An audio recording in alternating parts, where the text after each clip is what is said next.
Hello, everybody, and welcome to Encounters USA with author Matthew Hines. If you're looking for alien incidents, Bigfoot brouhahas, or dogman dealings, we have the podcast interviews, field research, and field interviews you're gonna love. Don't forget to subscribe on YouTube and check us out on Patreon. Now, on with the show.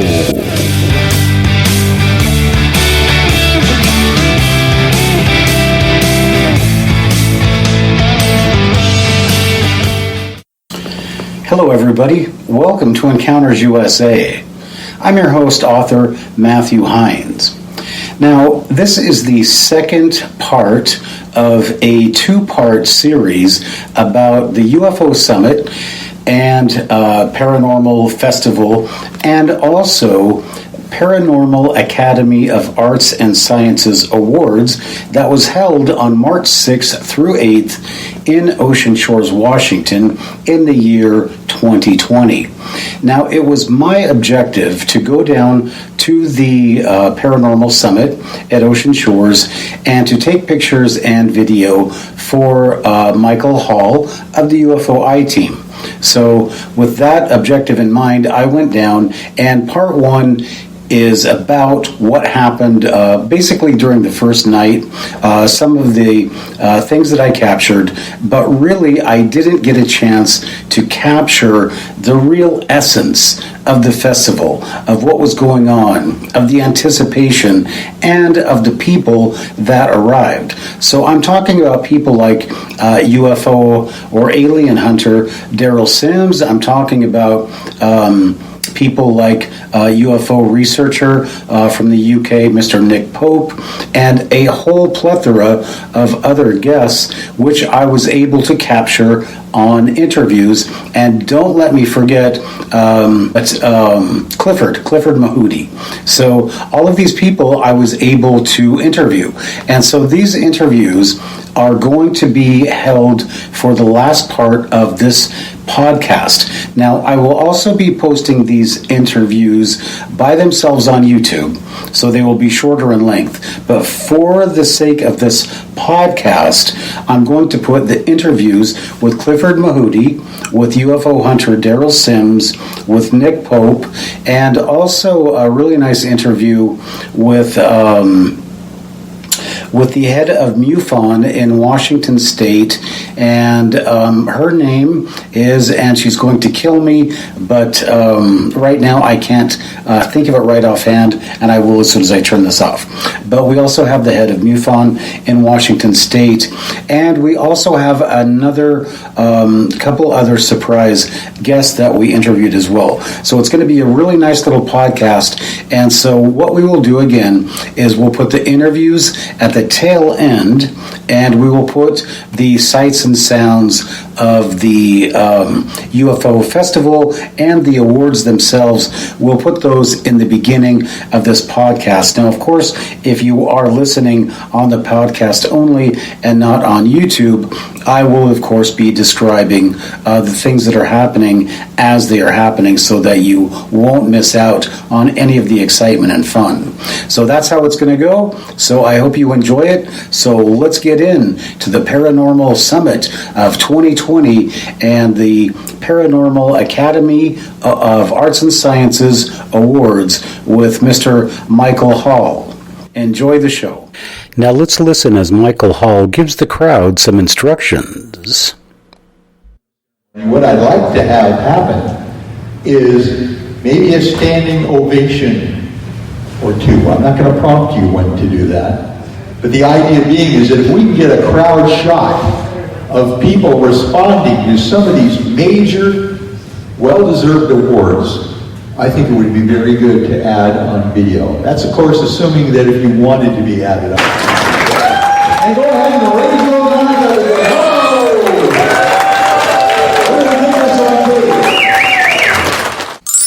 Next up, organizer Johnny Manson's major award, Fragile.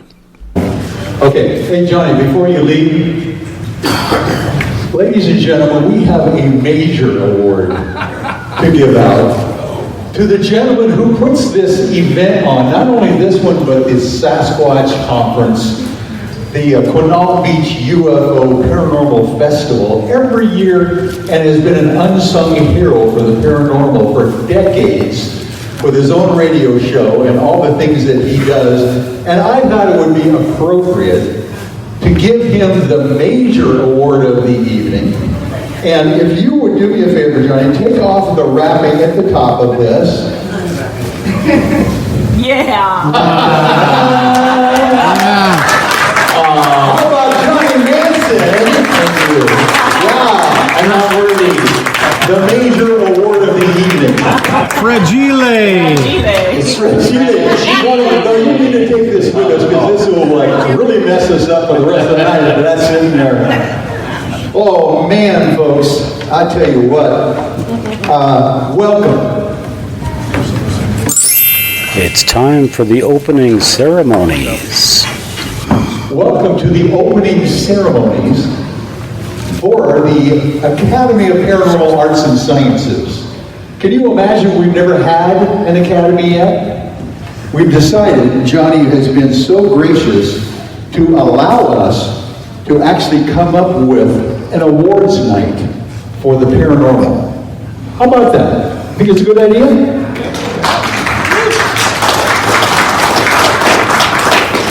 I think so. I don't know that, periodically you will see in various conferences the Researcher of the Year award given out.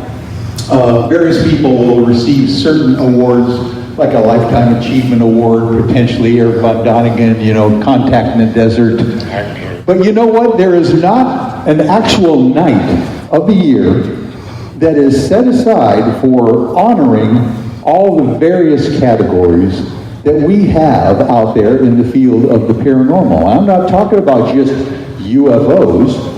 How about cryptids, Bigfoot, ghosts, spirituality, scientists, by the way, and researchers that have been doing this for decades. They need to be honored in some manner. So we are going to tonight stumble through the process of the inaugural Human Factors Department for the Gemini, Apollo, and Skylab programs. So he's on our founding board as well. We've got Kat Hobson as well, spiritual researcher, ufologist, and she has a radio show on Fate Magazine Radio. Do you remember Fate Magazine? That's a historical publication, and she's still working for them. And of course, last on my list, but not on everyone else's mind. Now let's listen as Mr. Calvin Parker accepts his award over Skype. Betty Hill, of course Travis Walton, and I've been around in this last year. My feet hadn't hit the ground too much, and I really wanted to be here with y'all tonight, but I've undergone a few little medical treatments, and all I need was to get out and make a trip and get sick again. Done for ufology and the paranormal. So once again, ladies and gentlemen, Calvin Parker. Good night, Calvin.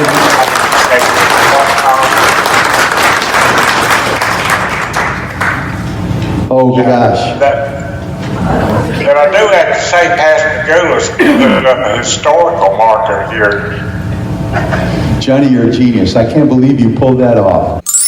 Next, Mr. Daryl Sims, the alien hunter, is going to help Michael Hall read off some of the awards. Dr. Marilyn Childs, Helene Cooper, Tom DeLonge, Tina Foster, and last is Irina Scott.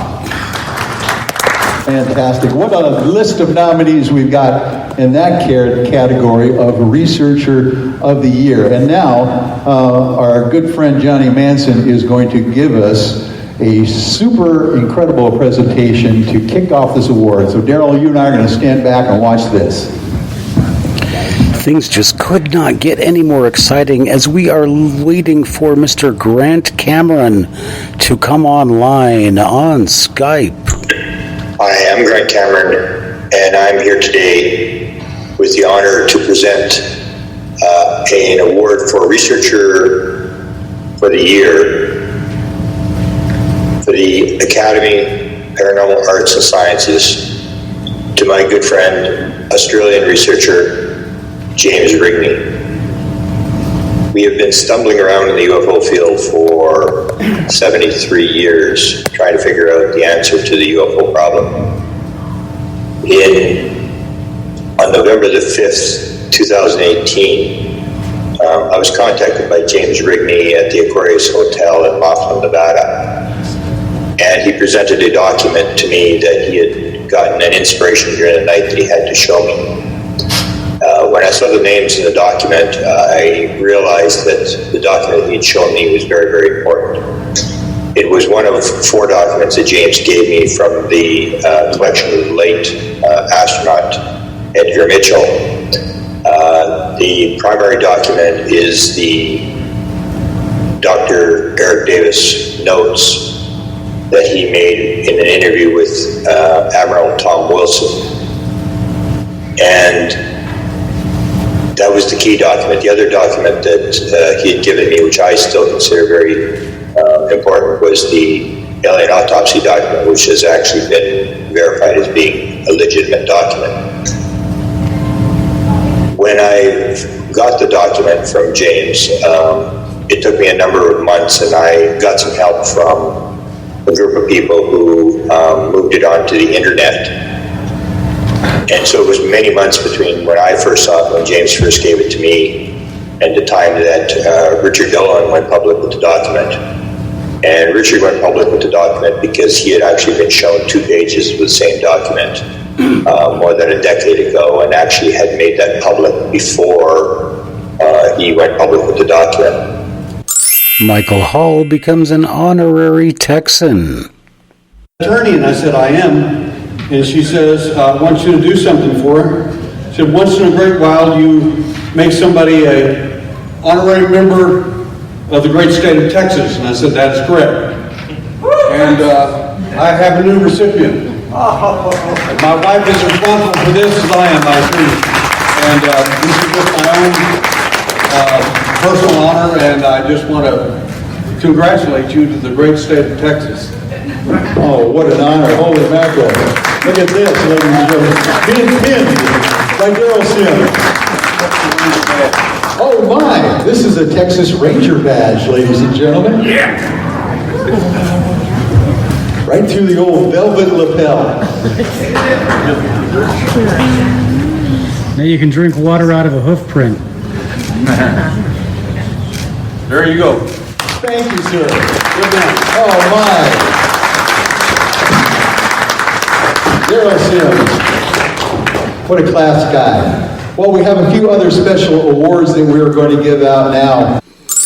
Next up, Mr. Peter Davenport. He was hiding in the back. This is the guy that if you call 206-722-3000, the most famous hotline phone number in the world for ufology, you will get probably Peter Davenport answering his own phone, taking the reports from around the world. All of the FAA powers throughout the United States, all the law enforcement, all the military people out there who get the reports from UFOs literally call Peter 24 hours a day and wake him up to tell him, oh, we've got something we might want to be looking at here, Peter. Peter has also gone through many iterations of the NUFORC website that you've got to go visit.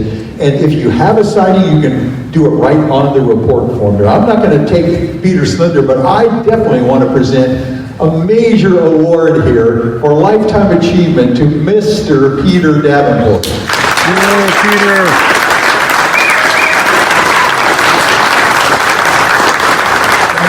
Thank you, Michael, and thank you, ladies and gentlemen, and thank you, Johnny, for having put this together. I'm deeply touched by this. It's been a long slog for 25 years to collect 135,000 reports on our website now. But it's been gratifying work, principally because of ladies and gentlemen like you, who read those reports, who add to the reports most of all, and who come to the conferences to support those of us who are addicted to the subject of ufology. I am deeply touched. It's nice to be here with you all, the virus notwithstanding. Thanks one and all. The Researcher of the Year Award. And I am going to do us a little favor here and call up another presenter friend of mine to help me in this presentation. We're going to read off the actual nominees in this category, and then we're going to have a special presentation after we read the list. But I'd like to ask all of our good friends, Daryl Sims, to come on up and help me with this award.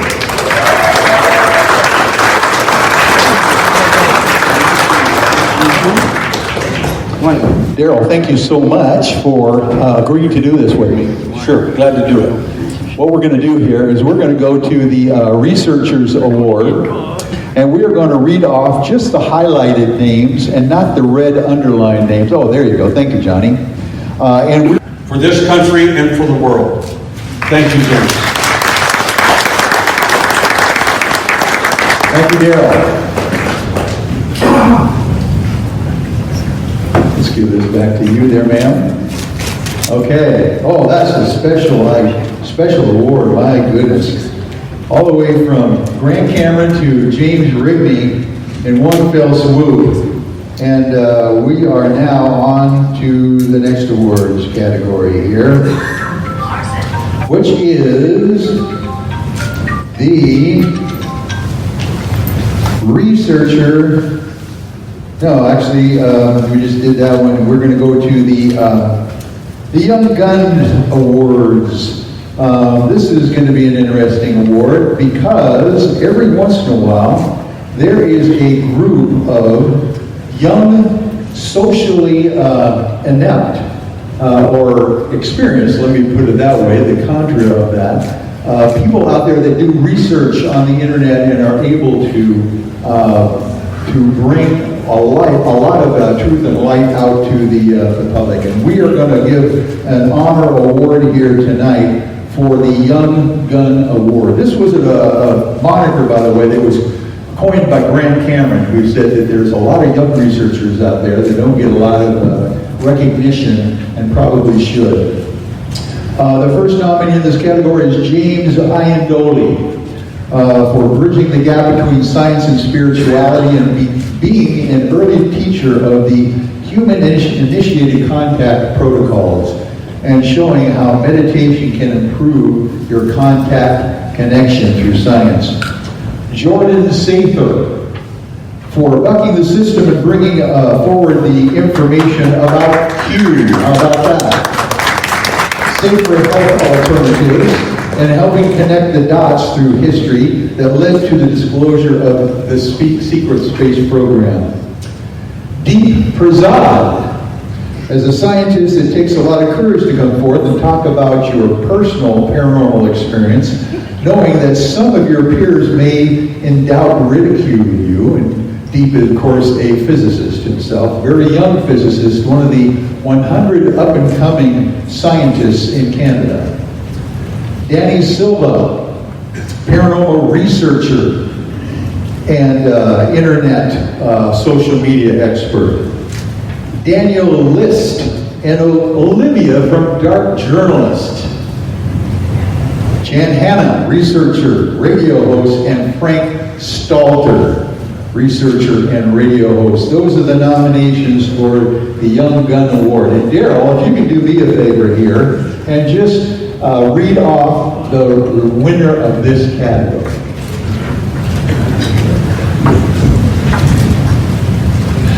And out of this category,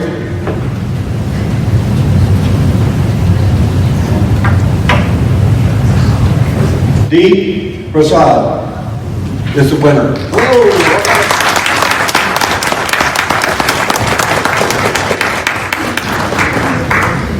Deep, I want to tell you that young guns like you are what make researchers really shine. They don't do it by themselves. Someone's always behind and digging where others can't even find or don't know how to find it. And I want to thank you for what you do. Thank you. Thank you, Daryl. Deep Throat Deep State Anonymous Award. I think you're going to really enjoy this, ladies and gentlemen. And let me get you my notes ready for this one, because I think you will be amazed on who the next awards go to here in this regard. This is an award called the Deep Throat Deep State Anon Award. This is a special award. Do you know that there are people out there in the UFO community who are working on our behalves that we really don't know who they are? And we've got some nominated categories in this area that I want our friend Daryl Sims to read, and I will help him with some of the spelling on this because I have terrible handwriting. But this is the Deep Throat Deep State Anonymous Award, and the first nominee is, can you read that name? It's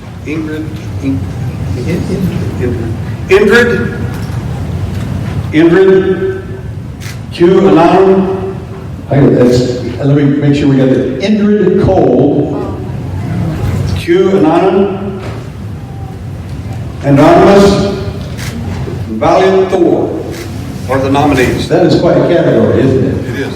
I'll tell you what, now we actually have the award winner on, or actually the presentation of this award and the award winner on Skype on this one. This is going to be Mr. Rick Doty.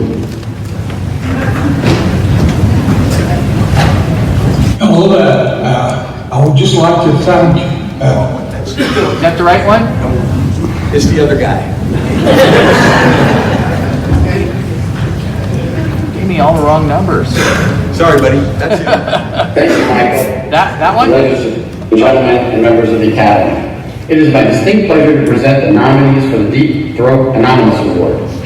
This unique award is given to recognize those few deep state operatives who are actually working behind the scenes in various black ops organizations, be they government, military, or covert civilian contractors, who most exemplify efforts for disclosure of the truth while at the same time preferring to operate in the shadows without personal recognition or public reward. You may not know who they are, but in reality, they are diligently working on our behalf. The 2020 nominee for the Deep Throat Anonymous Award are Ingrid Cole and Valiant Thor. And the winner is Ingrid Cole. Congratulations. And accepting from this award for Ingrid Cole is Daryl Sims. Ingrid Cole, this is awesome, and I want to tell you that I kind of know where you're at. 3 of my little anonymous people are NASA engineers. Thank you. Thank you, Daryl.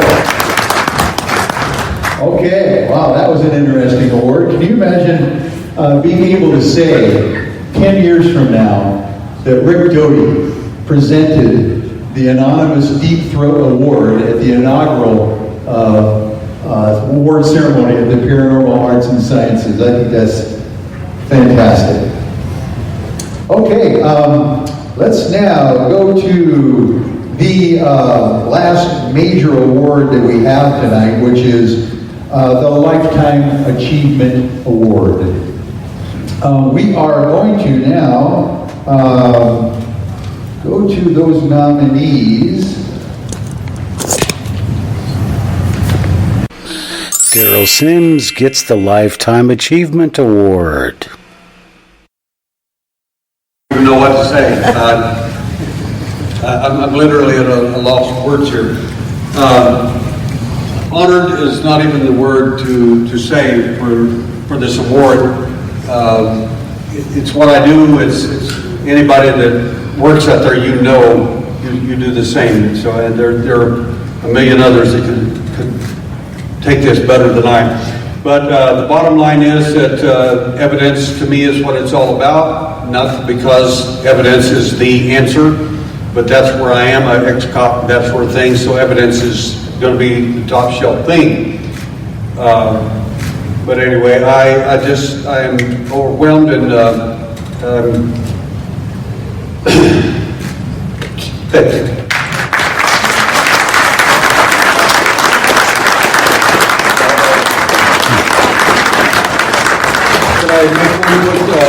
You can. Aaron from Lacey. You having a good time? Yes, Learning anything? I certainly have. Name one thing. Coronavirus is Oh, spreading. there you go. You learn to avoid the coronavirus, and you're here at a major event. Okay. I'm not sure you learned a lot. Are you from Ocean Shores? I'm from Lacey. From where? Lacey, Washington. Lacey. Oh, are you? Came a ways, huh? Yeah. Well, I came from Redmond, so I came from farther. Oh, Redmond. But I drove by Lacey. But are you enjoying the event? Well, yes, I'm just here on a bit of a vacation, but I am enjoying everything so far. Are you into UFOs? Yes, assuming from all the evidence, I would have no other choice but to believe it.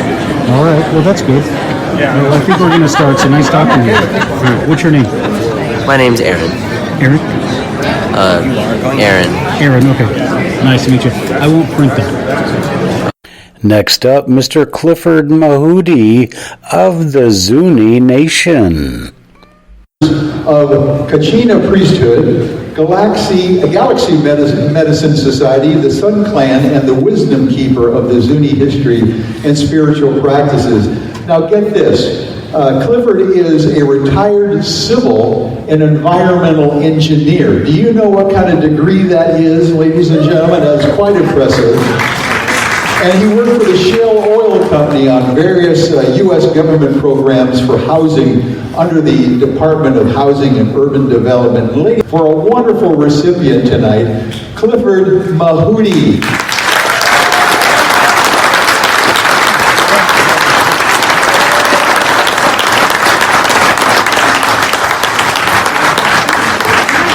I see people getting awards, and I just kind of look the other way, but this is quite an honor. I was never warned about this thing, and I'm not used to getting anything like this. But of course, then we don't look for anything like, we just do our work, and it's our mission.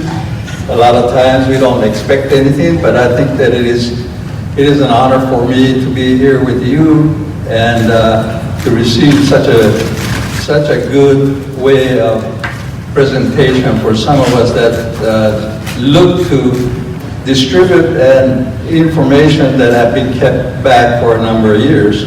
I am a member of the vast number of tribes. I've worked with all the tribes in the United States, not only here but in Canada and Mesoamerica, and so I have taken it upon myself.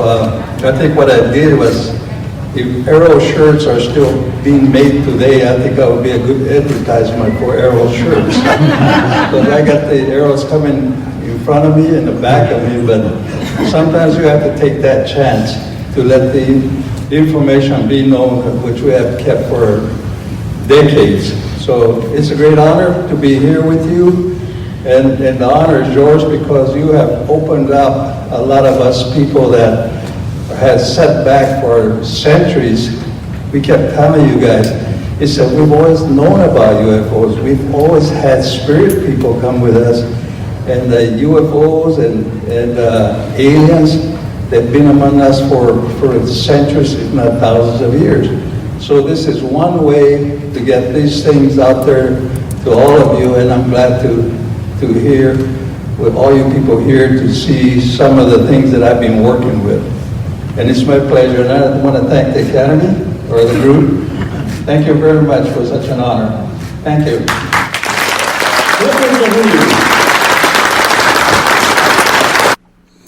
Next up, Maureen Morgan of the Washington MUFON Society. In a small boat. But other than that, she has done amazing things, bringing research and the reports of Washington State and also ancient reports as well to the pro. Ladies and gentlemen, let's give a big round of applause and an award for Maureen Morgan.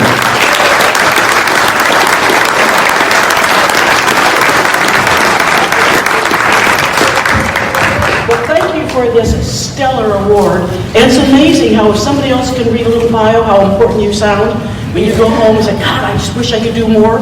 So yeah, I'm very honored with this Cosmic Award? Cosmo Award. It is truly stellar. I am shocked that so many people have come out tonight. I was afraid. Speak into the microphone there, Maureen, so they can hear you. I'm really pleasantly surprised to see so many people here tonight because I thought we were all going to be coming and facing empty chairs. It's wonderful to see you come out tonight. So thank you very much. Thank you, Maureen. All right, I'm scanning the audience for some of the other special award winners that we will be presenting later on if they don't come tonight. But we have I'm so glad I saved this one for the last. Ladies and gentlemen, we are going to give one of the special Academy of Paranormal Arts and Sciences Awards, a Cosmo Award for the initial award ceremony. Next up, Mr. Nick Pope. Award ceremony to Mr. Nick Pope. If you will come up to the stage, Nick. Nick is a regular contributor to the various TV news shows and documentaries, including Ancient Aliens. Nick has worked for the UK Ministry of Defence Office investigating UFOs and mysteries officially for the British government. Did you hear that? Officially for the British government. And leading the media to call him the real Fox Mulder. I want to give the microphone to Mr. Nick Pope and present him to the audience tonight and have you give him a nice round of applause.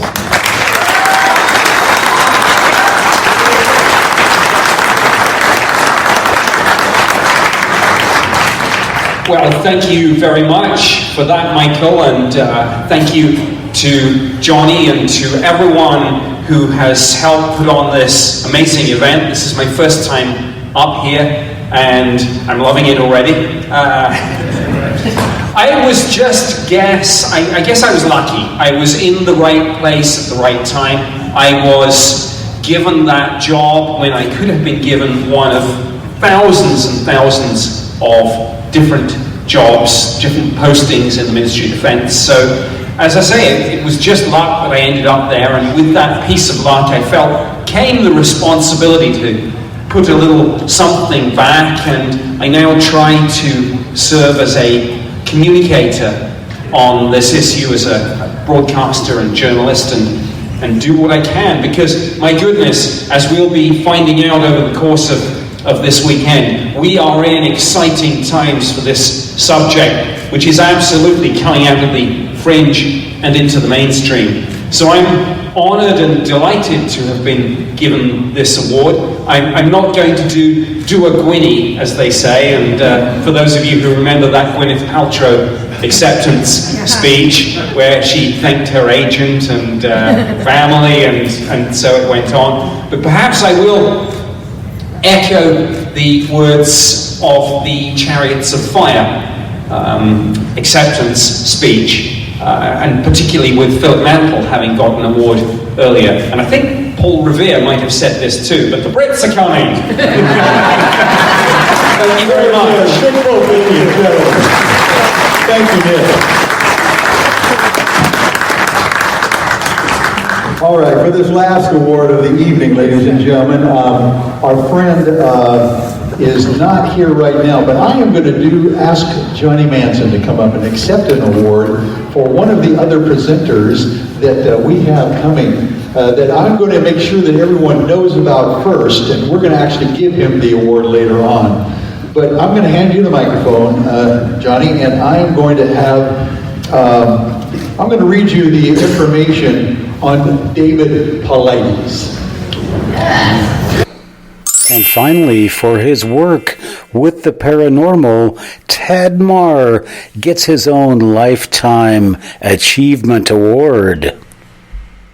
Go ahead, Mike. Well, ladies and gentlemen, we are here at the first annual Academy of Paranormal Arts and Sciences Awards, and I am presenting the Cosmo Award to this year's award winner, Ted Marr, ladies and gentlemen, for a lifetime body of work in the paranormal. And Ted, you deserve this, so I just wanted to make sure that you got your own statue. Well, isn't that kind of you? Thank you so much, my friend. That's Yay, nice. Ted! Way to go! Thank you so much. All right. That's very kind of you. Thank you. And go ahead and raise those arms up again. We're going to take this on, please.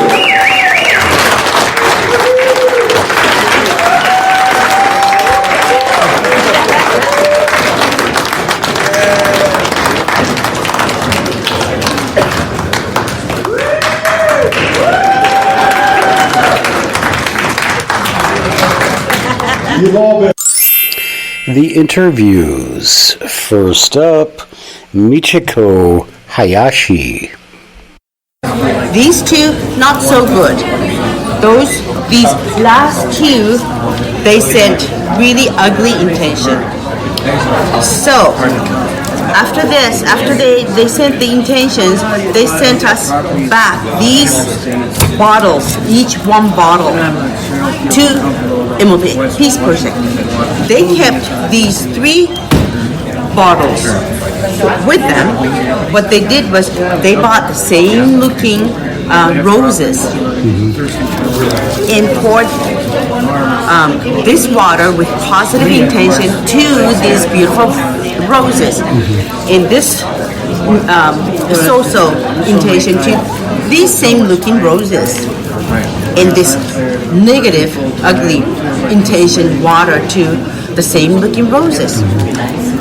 In 1 month, they had the result. And we took water crystals from these without knowing which one has a good intention or negative intention, because they are the same water. So we tested 4 times in our laboratory. The results of this, the results of the flowers matched. Wow. It was very interesting. But match how? The water with the beautiful intention, positive intention, created beautiful crystals. And the same But what crystals are there? Are you freezing the water? Freezing water, yeah. We freeze water. Okay. Yeah. In this one, with the same intention of the water with the same intention, for the roses, these roses stayed really nice and beautiful for a long time. In the middle intentional water, the water with the not so good intention did not make so many beautiful crystals. Right. In this one, for the flowers, they kind of not so good. The last one with the ugly intention, the water did not really make beautiful crystals. In this one, for the flowers, those flowers died first. So they are the water. Wow. Isn't that affecting our intentions or our thoughts of affecting these water. Yeah, but okay, so I don't want to argue with you, but you're basically, they're picking up on the roses, not a thought. Okay, yeah, you can do this kind of experiments with anything. Okay.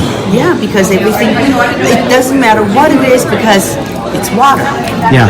Do you have pictures of those of the crystals? Are they available anywhere? It's okay. I'm just maybe I'd throw that in my on my video. If I look for them, I think I do. It's okay. Yeah. You can do it. We can but find maybe it. you can anyone can find try it. to do that. Maureen Morgan, Washington State MUFON.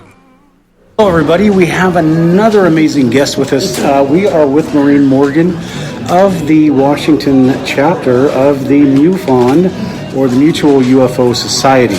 Maureen, welcome to Encounters USA. Thank you very much. And it is the MUFON is the Mutual UFO Network, and it is an international organization. I'm the state director for the Washington chapter, and it's a very vigorous chapter. We do a lot of work. Washington receives a lot of sighting reports, so we're one of the busiest states in the whole MUFON network. Right, and I just have to ask you this: did the amount of sightings, did that increase with the legalization of marijuana in Washington State? Golly, I think if anything, it probably would diminish them because everybody's going, wow. Oh yeah, and wow, they forget. Yeah. Look at that! Wow. Yeah. No, and then they not forget. that I know of. Yep. And they forget because they're out getting Twinkies. Yeah, that's right. That's right. But good point. Yeah. Well, I did notice that when I started actually doing this podcast, and I said, how can we have more UFO sightings when we have the most clouds? So. No, it's because that is a conundrum because most of our sightings are west of the Cascades, where you have most of the cloud cover and the rain. It's largely because on the eastern half of Washington State, there simply aren't as many chapters. We're not as well represented on the eastern. So people over there may have just as many sighting reports, but they don't know who to report it to. The thing is, if we had a state like Arizona or California or Florida where we had clear skies most of the time, we'd probably be getting 3 or 4 times as many sightings reports. So that, the number of reports we get on the few days we have clear skies is remarkable. So what do you attribute the amount of sightings and reports to? Well, I believe from the research I've done that there has to be some kind of a geological component, because you look at traditionally the states have had the most sightings are California, Oregon, and Washington. And what do we have in common? Well, we're all contiguous with the Pacific Ocean. We're all riddled with active fault lines and volcanoes, and I just have to think that is a factor. Yeah. And one thing, I know you're MUFON, but I want to throw in is that they all have a lot of Bigfoot sightings as well. Yes. Because at Encounters USA, we believe there's a connection between aliens and Bigfoot, but you know, a lot of, I mean, like you do MUFON, and so you guys are probably, you don't want I want to say being stigmatized. Oh, you're out looking for Bigfoot. So that's one thing that, you know, when Michael Hall said that he wanted to put this thing together, was one of his objectives was to put Bigfoot, UFO, and even our dogman people together in the same room and basically see what happens. Is that a good idea, do you think? Well, for a conference like this, it is. For MUFON, it's not because, well, for one thing, we have limited resources, and it is a volunteer organization.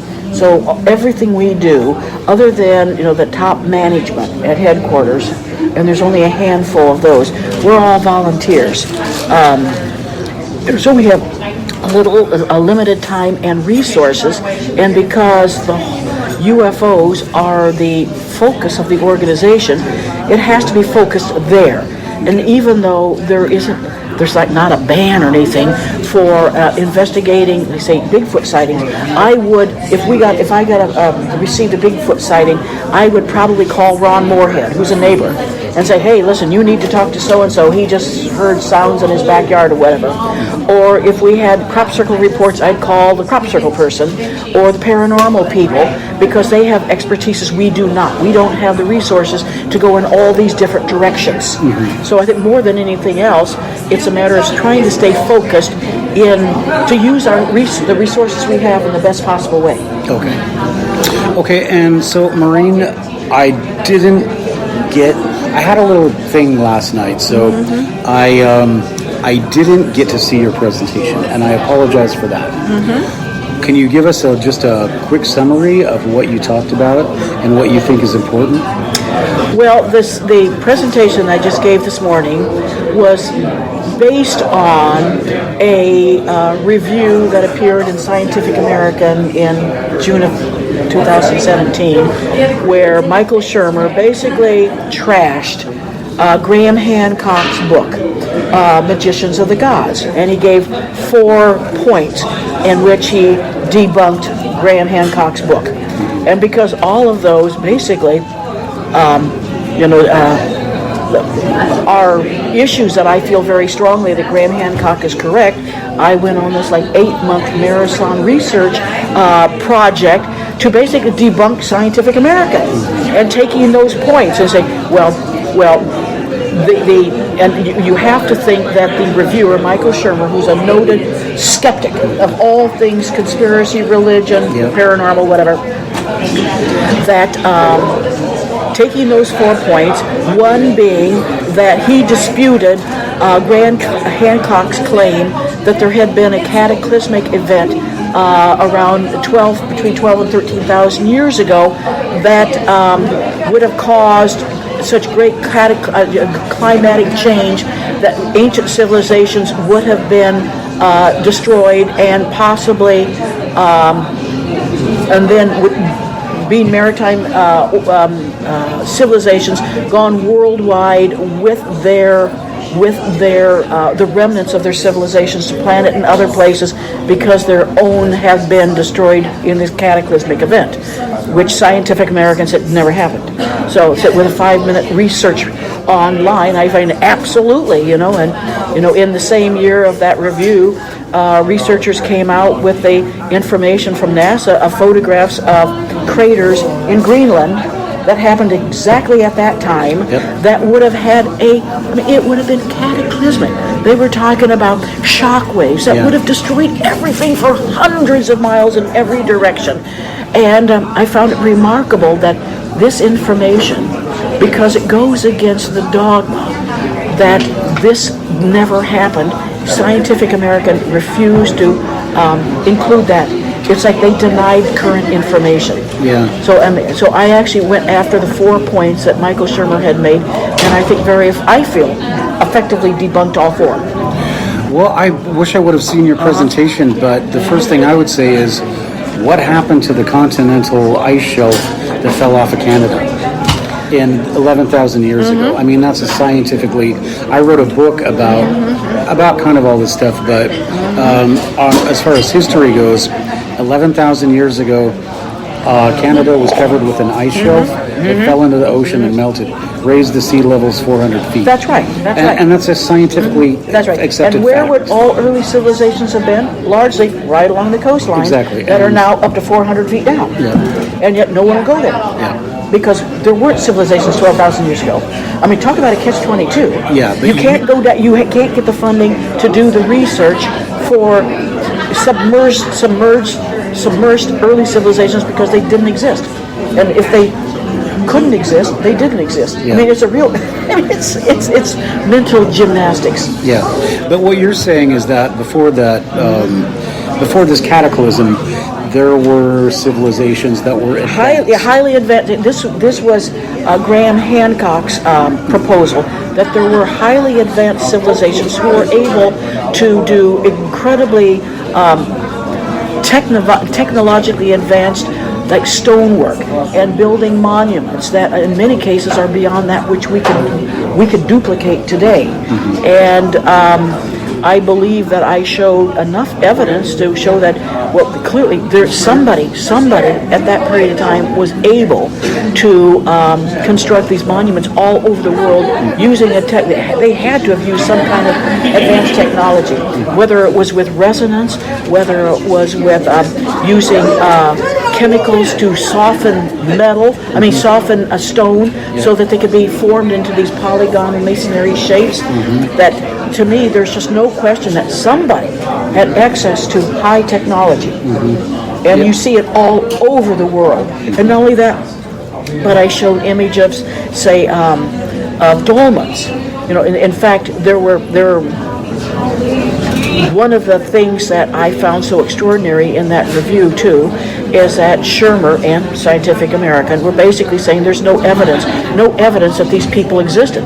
So I was looking at these megaliths, these ancient stone structures, and started off with, well, there's 35,000 megaliths in Europe alone.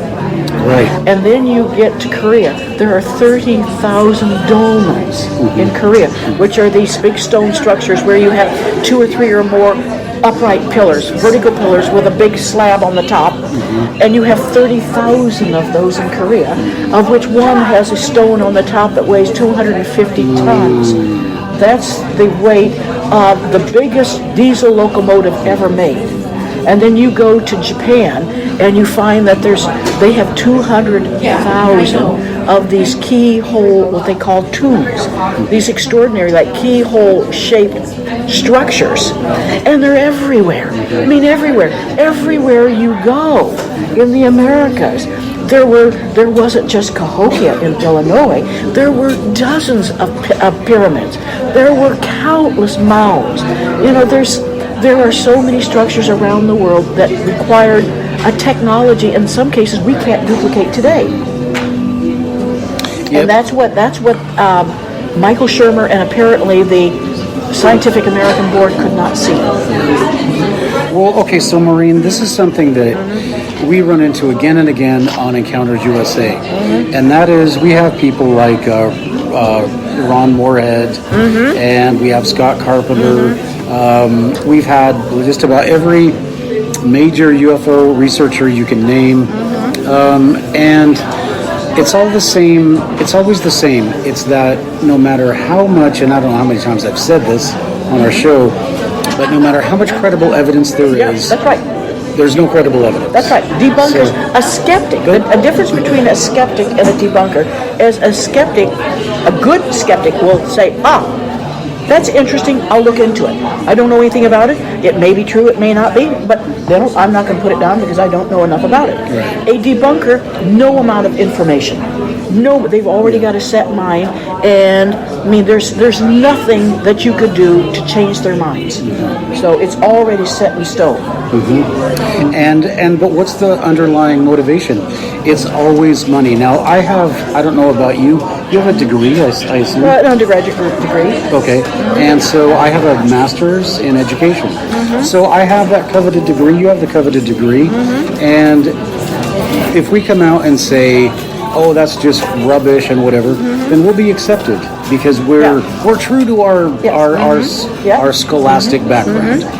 But when we come out and say, well, no, there might be something to that, we should look into it, then suddenly we're off the reservation, and then we're suddenly not even accepted as like an educated person. So it's really weird that is the system that we have, where all you have to do to keep respectability is to just go stay in the box. Yeah. Stay in the box. Yeah. Yes, just toe the line. You know, you don't rock the boat. You know, they're all, they're little cliches, but they're absolutely true. You know, as long as you don't question authority, everything is just fine. Once you start questioning authority, and God forbid if you are in academia, because chances are that you will be crushed, professionally crushed. You will not get invited to the conferences that you need to be. You won't get books published. You won't get the tenure. You won't get the promotions that you deserve. So I couldn't imagine any academic who is vulnerable ever coming out and making statements that would endanger his security. And that could be one of the reasons why, almost without exception, of the dozens of books that I have read in the past 8 months, they're virtually all by independent scholars, independent researchers, like Graham Hancock, like Brian Forrester, it's across the board. They are independent researchers who are doing everything on their own nickel. They aren't going after, because if you get a grant, there's stipulations with grant money as well. So they're all, without exception, independent researchers who rely upon people supporting them in their research by buying their books, going to their conferences, subscribing to their websites. So it's nobody gets rich. Nobody gets rich going into these areas. Yeah, exactly. Especially us. So, Maureen, you're in Port Townsend, and so but you're the director of Washington State. Yes. What is there something happening in Port Townsend? I have a monthly meeting in Port Townsend. because I live there and it's convenient. And I have people coming over from Seattle. Sometimes I have people coming all the way up from Aberdeen, and from Port Angeles and from the whole area. And it's a monthly meeting, and it's from 1 to 3 on Saturday afternoons. Anybody who's interested can contact me at mufon.investigates@gmail.com. And I always invite people over to my house, which is just down the street afterwards, to have sort of a social event so kindred spirits can get together and talk to each other. But I try to have different kinds of topics, from UFOs to, censorship in the media, to crop circles, to Bigfoot, whoever I can get, whenever I can get a presenter who's got something interesting that's like out of the box, I'll invite them to come and talk. Okay. So. Well, I'm coming. I'm definitely coming. Oh, absolutely. You have an open invitation anytime. Okay. I grew up in Sequim. Do you know that? Oh, I sure do. Well, I don't know if you know this, but we were a poor family when I was growing up. In fact, we had such a rundown house. We were actually sued by the city dump for copyright infringement, and we lost. So it was pretty sad. And back then, Sequim was a lot smaller than it is now. In fact, the city limit signs were on the same post. So I don't know if you knew that. So hey, I grew up in a tiny little town in rural Iowa. Oh boy! Where my graduating class, 43 in my graduating class. Wow! But at the same time, it's saving grace is that it was only about 15 miles from Iowa City and the University of Iowa. So I always had the Great White Way there. But in our house, well, first of all, we had the ghost in Grandma's house, so we all grew up knowing that the paranormal existed. But also, my first copy of Von Daniken's Chariots of the Gods came from my father's library, and it was right next to books on Edgar Cayce and Velinkowski, and I came from this probably the only household in the whole world in the West that had the most oddball library you could imagine. So I was exposed to a lot of these ideas from home. Well, here's a funny thing that you might find amusing is growing up LDS or Mormon. That's where all of my interest came in UFOs and all that, because I had older, like my friend's dad, saying things like, well, that Tower of Babel wasn't really a tower, it was more like a rocket, it's more like a spaceship. Really? And then you have the what is that? Battlestar Galactica. Remember that movie? Yeah. Well, that's a Mormon idea. That the 12 tribes of Israel, 10 of them are out in the galaxy somewhere, and they're trying to make their way back. So these things are things that I grew up with, and then I read Daniken, and I read it when I was in the Army, and I said, you know what? That's it. It's all about the language. It's just because they didn't have the language. So then I went and wrote a book called Deceptions of the Ages, and it's about the connections between Mormons, extraterrestrials, and the Freemasons who cover it all up.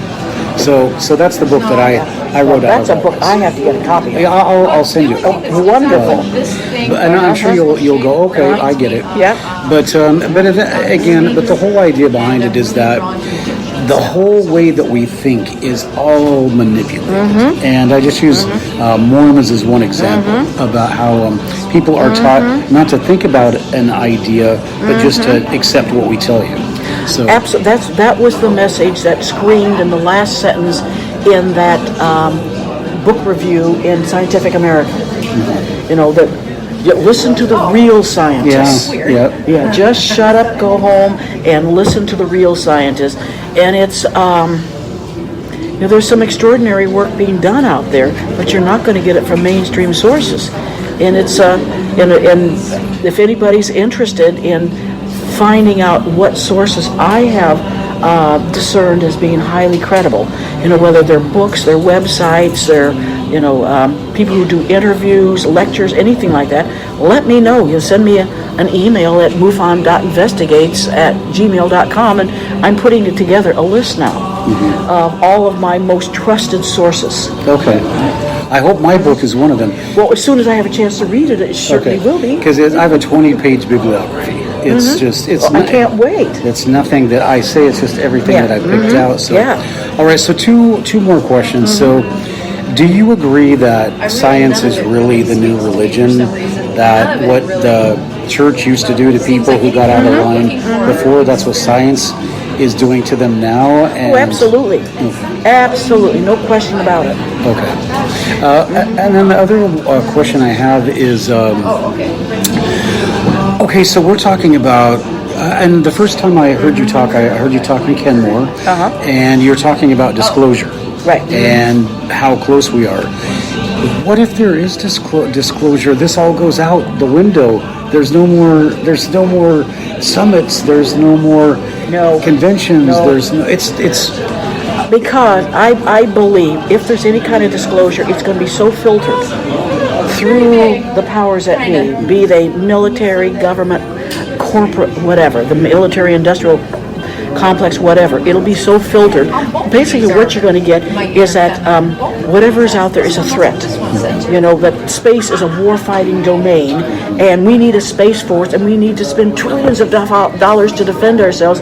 And I'm thinking, my God, if whoever's out there, if they wanted to get rid of us, they would have done that long before we would have, as if we would have any weapons that could do them any damage. Yeah, it's, no, I am very suspicious that any kind of disclosure is going to be like a filtered, if not deceitful disclosure. It's we're going to be no closer to the truth with disclosure than we are right now. You know, I've asked that many times. That's the best answer that I think I've had so far. And I agree with you 100%. In fact, Dave Mason, you know him from the team. So we got into a little spat yesterday, just for example, about the Tic Tac UFO. Oh yeah, So it's my belief that you had, and I'm just going to give you my rationale, is that according to this incident with the Nimitz, these guys are doing maneuvers for 3 or 4 days, and they're watching this activity over off on their screen, and they don't do anything about it. They've got a multi-billion-dollar fleet. Yes. They're responsible for it, but they're going to let this stuff go on. Things are moving in and out, and we're just going to let it go for 4 days. And then finally, we're going to send somebody over.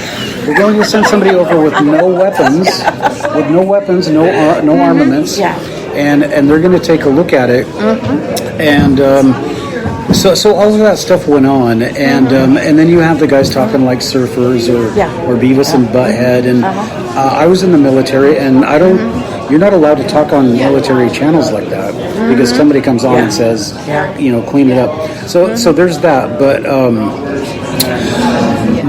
I was talking to Dave about, well, there's a guy that on YouTube that says, and he has really bad teeth, he's British, and not that those things go together, but he says that there's a patent for a Tic Tac UFO. There's a patent for these different exotic technologies that have been taken out. And Dave says no, because if there was, then anybody could access that.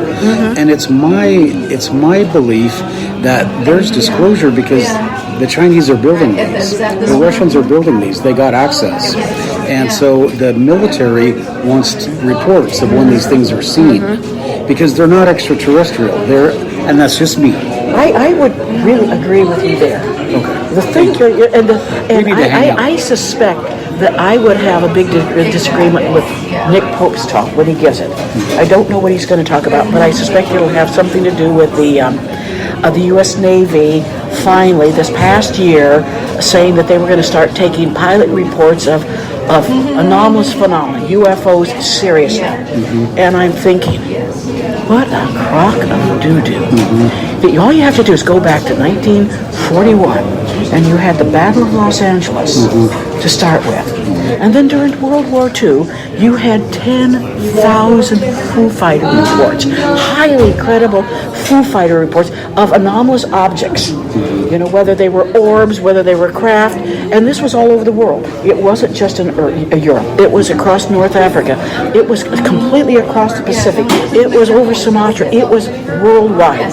Every major leader, you know, from George C. Marshall to, Lord Dowling, the air commander in Britain, they all said, we don't understand what this is. It needs to be investigated. So we have 10,000 reports during World War II, at least. And then over Hanford, in late 1944 and early 1945, there was incursions of these unidentified objects over Hanford some 8 to 10 months before we dropped the bombs on Hiroshima and Nagasaki. And these objects were being picked up on radar, and then the commander of Hanford would contact the Pasco Naval Air Station over in Pasco nearby, and they'd send fighter pilots to chase these objects because they were in restricted space. They would see not only these huge red pulsating orbs over Hanford, but also there are reports, and these are documented by the pilots who after the war made signed statements with their names, everything, that they were chasing objects as big as 3 aircraft carriers side by side over Hanford. And then of course then you have the fleets over Washington D.C. in 52, and then you had the missile silo shut down Maelstrom. Do you think in 2019 that the powers that be, the military, has not been taking UFOs seriously? I mean, the very idea, it would be incompetence to the point of being treasonous that these objects haven't been taken seriously since, at the very minimum, the Battle of Los Angeles or Cape Girardeau before that. You have to think, this is, again, what they're trying to do is rewrite history and rewrite that whole past out. So it's like it's all beginning with the Tic Tac video.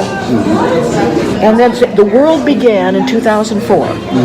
And so, and I'm sure, and I keep hearing all these people on YouTube, all that conferences saying, oh my God, it was the greatest thing that ever happened. Finally, the Navy's coming out and saying these are things that are worth reporting, investigating.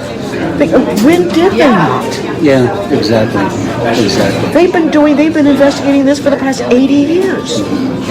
So yeah, that to me, that is, I just can't believe anybody's saying that, this is the U.S. Navy new guidelines are. It's nothing more than more smoke and mirrors. Yeah. Yeah, well, I agree with you 100%, and this is definitely something that we can go into more in depth, because I really would like to ask you before we start this, are you familiar with this Matilda McElroy alien interview? You gotta see that, it's on YouTube, and there's supposedly a Roswell alien survived and would only communicate with this nurse. So do you know the story? I sort of know the story. So anyway, but some of the details that come out of it are so bizarre. Like, and I'm just going to say this very quickly. This alien says that she represents what is called the domain, and the domain is, and I'll add to this in a second, but it's basically like, it's almost like Star Wars. It's like the Empire. But they want to replace the old Empire, which is so the domain are these Greys, and they have dull bodies that they're just dull bodies that are like machines because you can't travel in space. Right. And so it takes too long. So so they go into this big long. This alien explains, we're actually these beings called Isbis, and we are like, if you have the body, you're like God.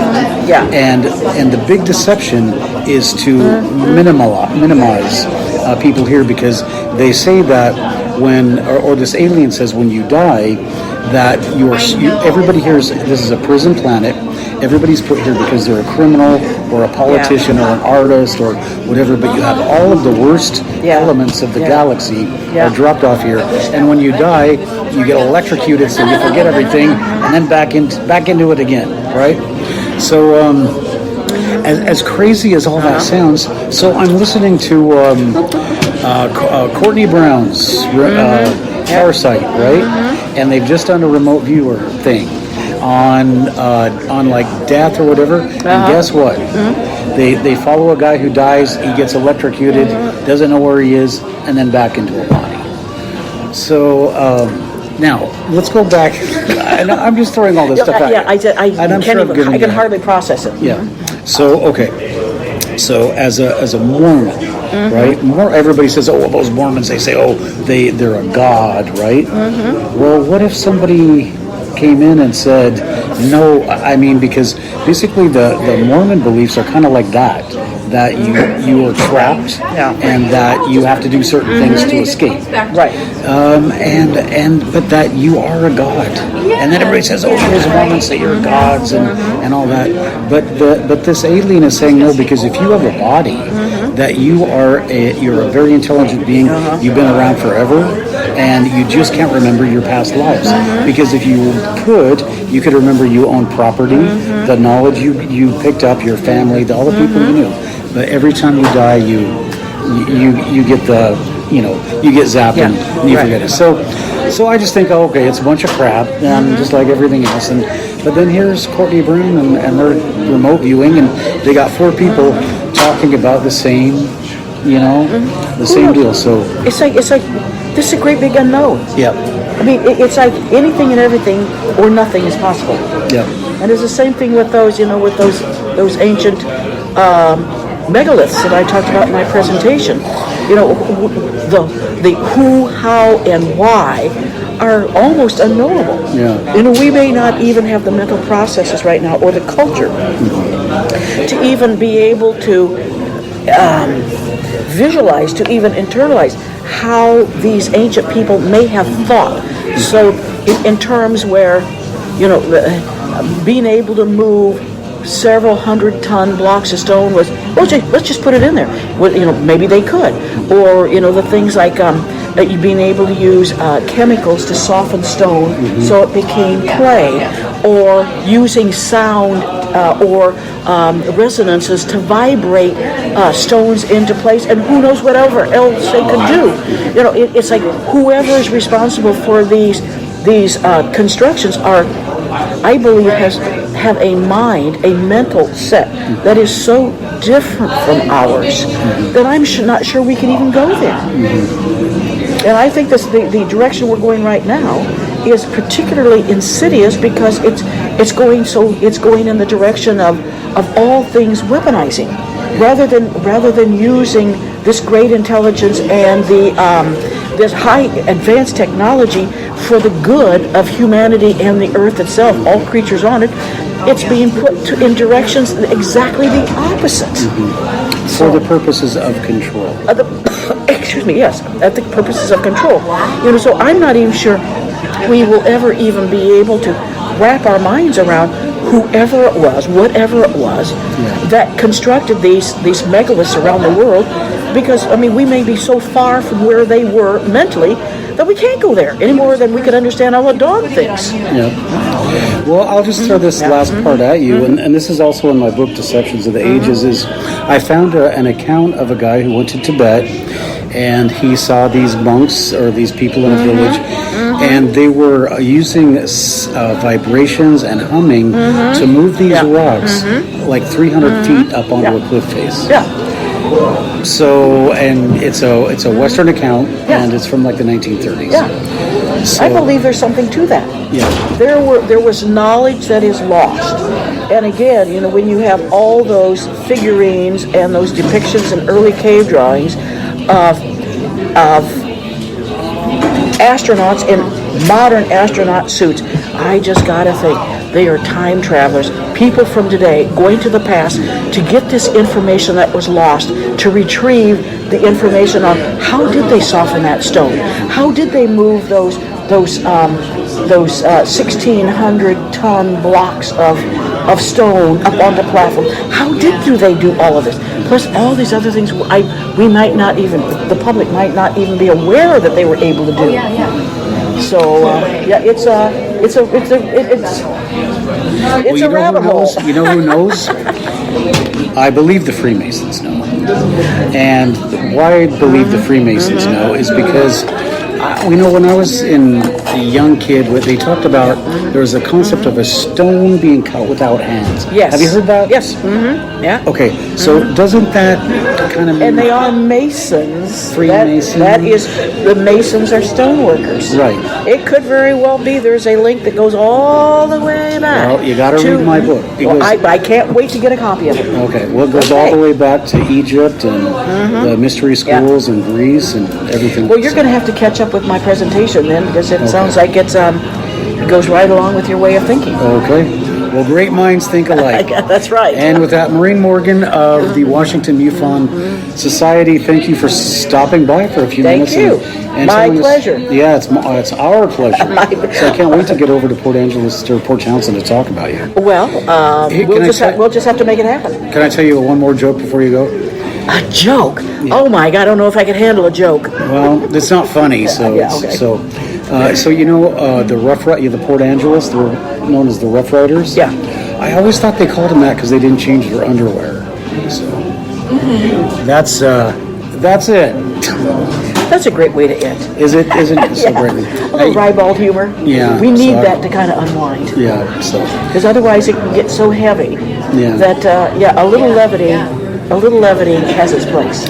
well, here's a little more levity. I've told these jokes many times, but you know, squim actually is a native word. Yeah. That means old man driving with his blinker on. I No, I didn't know. if you knew that. So, all right, and that's it. Well, thanks Thank for you very stopping by, much. Maureen.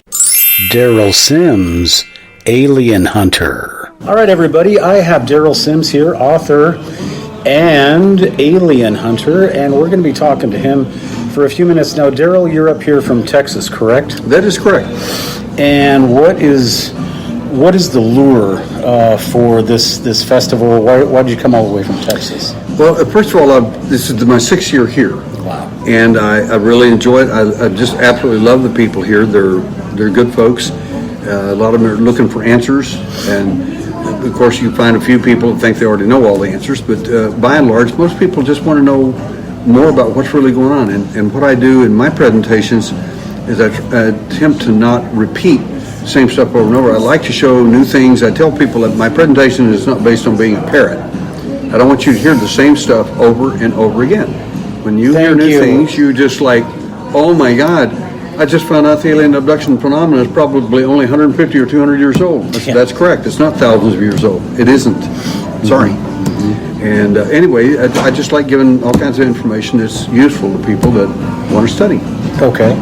Well, let me see your book here, Daryl. So this is Daryl's book, Alien Hunter, and do you have any other publications? I have another 2 publications. One is another book called Alien Hunter, The Evidence in Light, and it's about how I found evidence as a former police officer, ex-CIA for 2 years in covert operations during the Vietnam War, and I've been a private investigator for 38 years.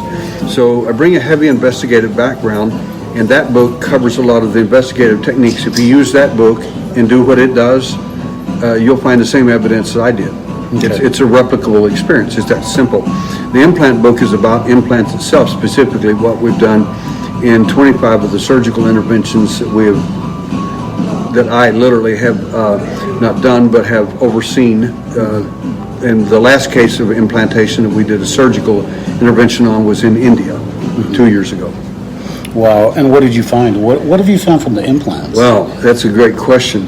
What we found from the implants are things that, number one, they're not transponders. They're not, everybody out there does not have an implant. A lot of people think they do. That's a scare tactic used by people. I hate it when they do that. They're just scaring people. Implants are very rare. And everybody I meet thinks they have at least one implant, maybe 2, 5, or 10. And the fact is, it's just not true. So the important thing for people to understand is that, forget the word implant. If you've been near a UFO, been near an alien, been part of a UFO event, so to speak, I don't care what's negative, I don't care what's positive, I don't care what it is, you've already been programmed. Forget the implant. That's totally something different and has a different phenomena altogether. You've already been programmed, and you will hide, steal, get rid of, destroy evidence of your experience, or you'll simply won't talk about it. You don't want to. This is a program that's run by the alien people, getting people to come forward with actual evidence, even if they have it, is almost impossible. Yeah. They'll destroy it, they'll say, I threw it away a long time ago, I don't know why I did that. You don't know, because it's a program. It's one of the things that run on you. Daryl, I think you have a fan here. Would you like to ask a question? Mr. Sims, I'm sorry, my wife will not leave me alone until I ask you to sign. I'll be glad to sign. She was a young lady that was in the bright neon green shirt that was asking 1,000 questions about her husband being visited and all that. Yeah, I'm that poor guy. Are you the one being visited? Yeah, apparently, because there was a time period right after I got back from Afghanistan where What's your name? Rocio, R-O-C-I-O. R-O-C-I-O. So I came back from Afghanistan and I go to bed every night, right? And I'd wake up with cuts, scrapes, bruises, marks, you name it. It looked like I had been in a nice MMA fight. But I'm one of those guys that when I go to sleep, I sleep just like this. I don't move. You look like you died. Yeah, and she's like, John, you look like you popped out of a meat grinder. I was like, oh, okay, that's cool, that's fine, whatever. And I'd go off to do PT in the morning, you'd be perfectly fine. Yeah. Well, she swore up and down it was either some very angry spirit that was after me or somebody from, not from around here. That's right. Not in the neighborhood. I gotta talk to you. You know, I have this is my podcast, Encounters USA. Mm-hmm. You ever want to go on the podcast and talk about this YouTube channel? And see, I thought I was just kicking myself in my sleep, but I have the same things. Not completely, but I wake up with scratches on me. She said the worst one I had was about 7 or 8 inches just straight across my back in an angle that I can't reach. Yeah. Like it was. So I have a bad habit of sleeping on my right side because that's where I got shot in Afghanistan. So the pressure on it made it feel so good. But I had a cut. She said that went basically from here, actually about 3 inches higher from my hand, to like right about here. But I sleep on this side, so I can't do that if I'm like that. So that was her story. I was like, okay, that's cool. I got to go do PT. It's awesome. And then it'd heal up within a day or two. No big deal to me. But if you get a chance, send me the photographs of some of your stuff and ask the questions you have. I might be able to help you with your experience. It's free. Service is free. What was your MOS? What was your 11 Bravo. I was infantry. Like airborne or just? Yeah, I did a little bit of work with the 82nd characters. Those guys are characters. They are. I was 82nd, so I'm also a character. Oh yeah, no. See, I was with the 117 Infantry. Okay. And when we came in, we replaced the 502nd, and then 82nd came in to replace us in May. And I'm like, guys, walk around. You got to use this really cool thing. You sweep it like this, and it detects landmines. I know you guys aren't used to that because you drop in, but it'll keep you from losing your legs. We don't need no legs. That would be good. And those guys were interesting. They wanted me to put one of those on a tower, and that it would magically, and I'm not kidding here, their commander thought it would magically make all of the landmines light up. I'm like, sir, it doesn't. What planet did he come from? 82nd land. Yeah, 82nd land. That was his home. He was a special kid. Any Dogman stories from there? No. The only stories I got were me getting shot and blown up and all that stuff. Lovely snipers. One of them almost took off my finger. That was fun. Had a nice old chewing tobacco pipe. Or not chewing tobacco, tobacco pipe. My grandfather left me, and I was in a tower. That was a nice day. We had confirmed reports of a sniper in the area. He was dead a couple hours before I started my shift. I'm like, it's going to be a good day. Go out there, light my pipe. This is about 3:30 o'clock in the morning, so it's dark. We don't have any lights like this. And I go crouch down, light my pipe, and I'm home happy. It's got one of those long stems. Stand up, around, everything's cool. Arm out like this, because I'm a lefty. That pipe exploded. Wow. He hit about 3 inches in, right where your face would be if it was a cigarette. So he hit that pipe, and my finger came all the way back around here. The knuckle was out. I'm just like, hey guys, it's Tower 3. That sniper's not dead. Well, how do you know? Because he just shot me.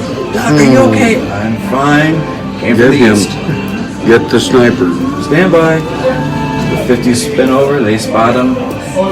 About 5 seconds later, sniper's down. Cool. Bring me his rifle. They brought me over his Dragunov, and it had a hole in it about that big from the 50 punching right through it. There you go. I was like, yeah, he's dead. That guy. So what's your name? John. John, I'm Matt. Nice to meet you. Nice to meet you. I'd sure like to talk to you on my podcast. So if you just go Encounters USA 1, numeral 1, at Gmail, or just look me up on YouTube and you'll see the contact info. But yeah, thanks for doing your time in Afghanistan. And Encounters USA 1 at Gmail. You know, these cuts and these scrapes and all that went on for about 2 years, and just stopped. Like nothing, like out back normal. Understood. I was a little weirded out by it, but again, I was used to getting beat up every day, so it didn't bother me. Oh, I'm sorry, I've had a little bit to drink at this time. Take care of yourself. 3 shots. Okay. You guys Take care of yourself. Nice to meet you, John. Good to Take see you, care. John. All right. Well, that was really interesting. Daryl, you were over in Vietnam. You said you were CIA. My uncle Herb was in SEAL Team 6. I think he was the lieutenant commander over there. And Herb Ruth, name ring a bell? Not right offhand. To make a correction, I volunteered during the Vietnam War. Oh, okay. I quit college, volunteered for it, and got 3 years as not a U.S. but RA volunteer, and went in as a senior military police officer. And while I was in the military police school at Fort Gordon, Georgia, I and about 30 other people were sheep dipped. Basically, it's what the CIA does. They dip into the sheep, pick out what they want for whatever their ops are going to be. And for 2 years, I stayed in covert operations with the Central Intelligence Agency. Then at the end of that 2-year period, I was activated back into the United States Army and spent my last year in Korea as a combat cop in Korea. One of the things I did was to guard one of the 50 assassins that tried to kill the president of South Korea. They did that on 2 different occasions. And the North Korean major was the only one there were 3 got away, the 46 were killed, and this major jumped out of a 3-story building and shattered his knees. And within a short period of time later, the North Koreans they sent a team in to get him, which is weird because only I and like 2 other people knew where he was at, hidden in the back of an empty hospital where no one knew anything.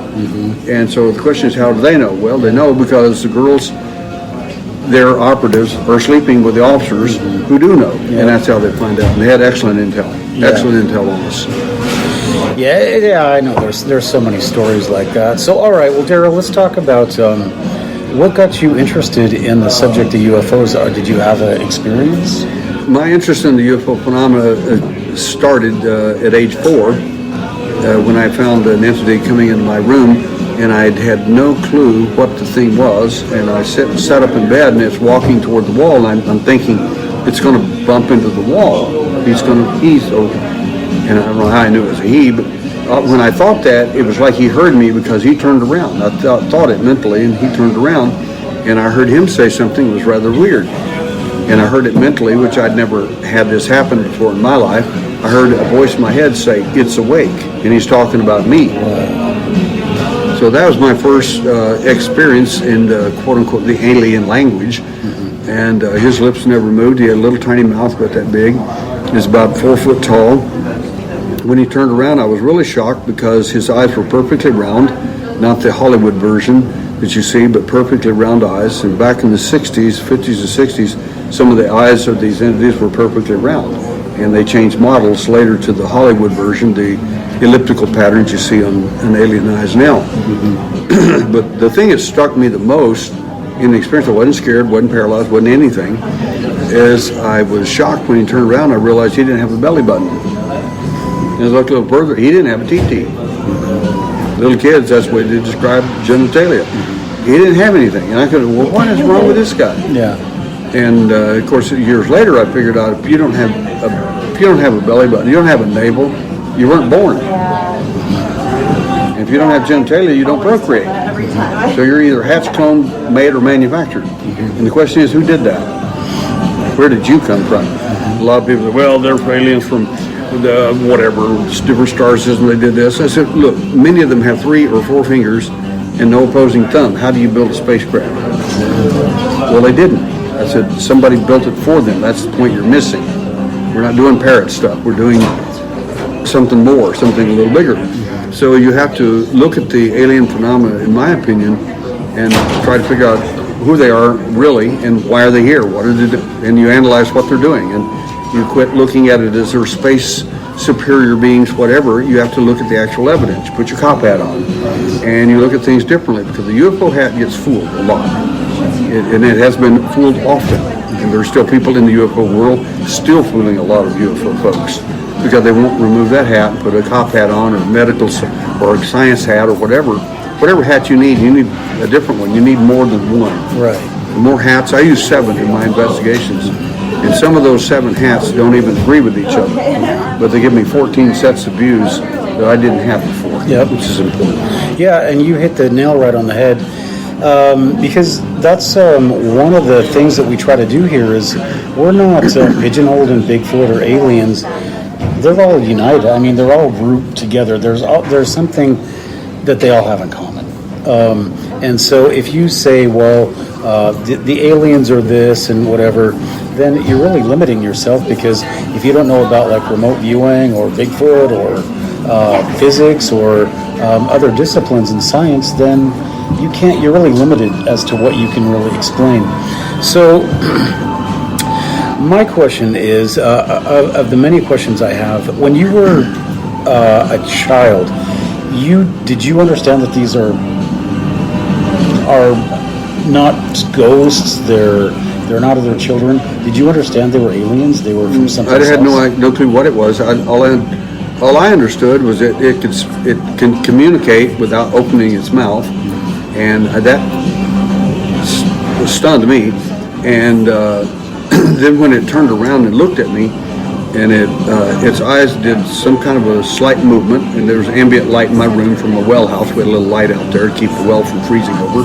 In the wintertime, it was freezing. I couldn't figure out why I didn't have any clothes on. It's freezing. I'm cold in bed. What's wrong with you? And at this point, he realized he's got to fix stuff. He's got to make me not remember. Back in the 40s, 50s, 60s, especially, one of the big programs are running on people is you won't remember. Put that big black eye right next to yours and tell you won't remember. And people didn't, or they never made the correlations. They could not attach 4 or 5 of their events that happened as serial events. They couldn't make the connection. I didn't. So the bottom line is, for me, is his eyes moved, and all of a sudden I felt fear like I had never felt in my entire life. I'm 4 years old. What kind of fear do you have with 4? You don't have a clue about anything. You're just a little guy. Mm-hmm. And this unbelievable fear came over me. I've never ever experienced anything like it, ever, period. And it took me years to figure out later, when I started studying the phenomena instead of being a victim of it or being an adherent, a follower of it, a lover of it, or so whatever. I realized that we have to look at this thing differently, and as I did, I began to realize that he's transferring his fear to me. That's why I never felt it before, because it's not mine. Mm-hmm. And the fact is, they live in a society we don't know anything about. We apply what we think society is to them, and therefore they must be like, well, they're just like us. No, they're not even anything like you at all. They don't live in any kind of structure that you can even imagine. And the discipline and the fear among them is horrific. And he is literally transferring his fear to you. It's like a drug to him, because he's no longer with that. You have it. What are they afraid of? Are they afraid of you? No, they're afraid of the higher-ups of themselves. Okay, so there's a lot of discipline and punishments and... extreme fear. There are I've got over 2,000 cases worldwide. Okay. And in these cases, we do a lot of collating of data. One of the things we found is that some of these abductees, and some of them I've known for 30, 40 years in their experiences, and some of the alien entities that were quote-unquote friendly to them in an experience later would no longer in existence, and they'd inquire, well, where's the one that always picks me up? And they let them know that they're no longer with us. And if you screw up, you're a little guy, a little cosmic skinhead as I call him, you're a little guy and you mess up, you might just have to step outside for a breath of fresh air in space, because you're not going to be with us very long, because there are a million more just like you. And it doesn't make a bit of difference. Why do we need anybody that screws up? And so they live in constant fear, like you can't even imagine. Okay. So tell us, what's Alien Hunter? What are we going to get out of it? The Alien Hunter is a term given to me by a journalist in Atlanta years ago. She interviewed me and she said, "Oh my God, you hunt them. You're the Alien Hunter." I said, "Okay," and I said, "I hunt them that hunted me and later hunted my son." And I said, I take a personal offense to anyone that hunts children. I don't care who you are. I don't care what planet you think you're from or what your goal in life is. If you're messing with children, especially mine, you're in a lot of trouble. And I'd suggest you get off the planet while you still can. Texas attitude right there. What can I say? That's great, but it's also very frightening. Daryl, when I was 4 years old, or roughly thereabouts, I had an experience that I don't know was an alien, but I would fall out of bed, and then I would hear a voice that said, "Get back in the bed." And it happened on 2 occasions, and that's the first thing I remember being alive, was there was something in my room. I was laying on a cold floor, and it said, "Get back in the bed." So it was just really weird. And then one time I heard an abductee turn the recorder on. And then it said, the voice said, "Don't wake up." It was a metallic voice. And I said, that's the voice. Gives you an idea of the fact that it's non-human. Yeah, and then there's because I'm a language teacher, and so get back in the bed. Why would it choose those words? Why would it say get in the bed? So it understands the concept of returning to where you're from, and it can use that in English. So all of that experience has always left me freaked out. And I remember running in the morning, waking up and running to the door. Is the door unlocked? Because it was just my mom and my brother and I. And is the door unlocked? Is somebody getting in here? And I didn't have any way to understand it. And I didn't really think it was aliens or anything until much later. So maybe I can offer a little perspective from meeting a lot of them children too. And one of the reasons you need to get back in the bed as a child is because if you wake up outside bed, you'll know something's wrong. If you get back in bed, you just go back to sleep and you won't remember anything in most cases. Or you'll think I felt like I fell out of bed, I dreamed it or something. But if you actually are out of bed, or in some cases the kids and adults come back in their events and their clothes are inside out, backwards, or folded on the end of their bed, they realize that's not me. I didn't do that. Yeah. What? I can't put my own clothes on right? No. The little gray that picks you up, I call him the pizza delivery guy, and you're the pizza. Yeah. And basically, he can't put your clothes on right because he's only got an IQ of about 75 or 80. That's the IQ of a moron. Mm-hmm. I'm not picking on anybody or the intelligence. I'm saying they're made, hatched, cloned, made, manufactured this way for a purpose. Their job is that menial. And sometimes they get your clothes on backwards. Sometimes they put you in the wrong car.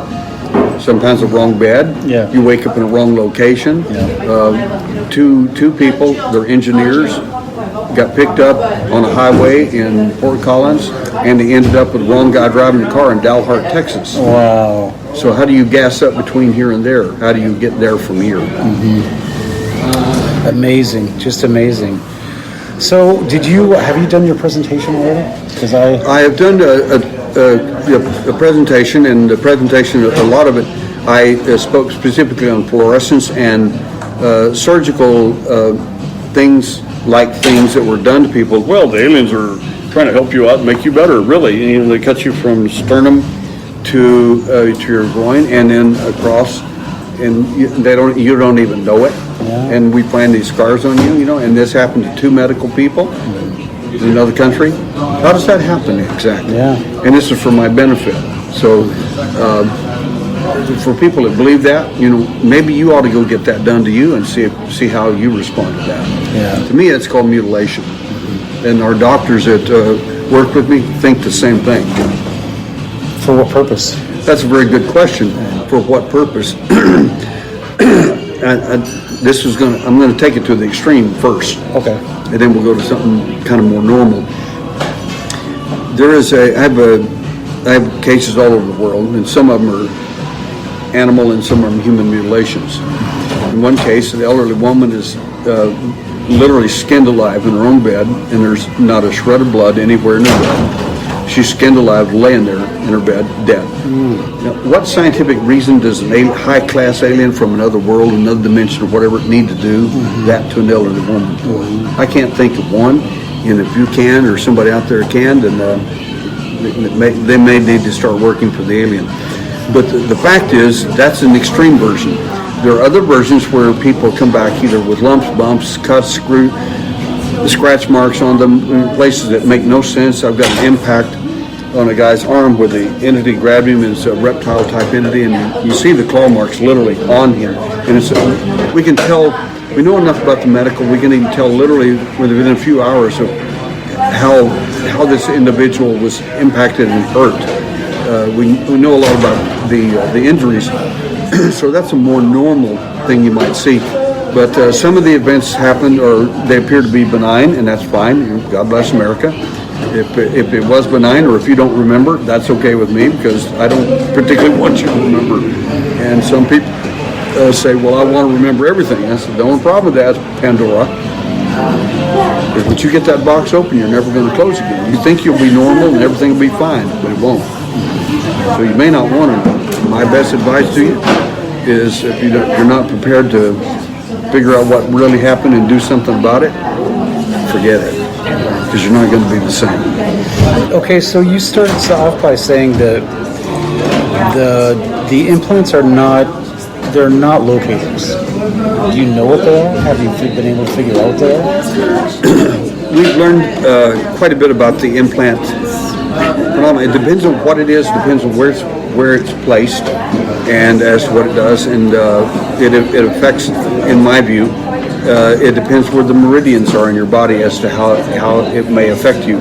We know that some people have altered levels of neurotransmitters, serotonin, dopamine. Any pharmacologist, any doctor will tell you, anybody that's tampering with your neurotransmitters owns you. They decide whether you're happy, suicidal, not happy, or whatever. And you don't get any choice in that matter. Is this what they're doing? It's what some of our abductees have been shown medically. They went and tested themselves for whatever reason and found accidentally that they had altered levels of neurotransmitters. And they couldn't figure out why they were depressed, why they were this, and of course the doctor said, well, this has been altered. We need to change that and get you fixed back up. Well, what made me not fixed back up? What happened? Only my abductions. Well, I wonder who did that. To what end do they need you depressed or suicidal or whatever program they're running? I mean, where did the free will go in this thing? That's the part that bothers me. If you love this stuff, you want it to happen to you, God bless you, get out there and get after it. Maybe they abduct you 1,000 times a year if that's what you want.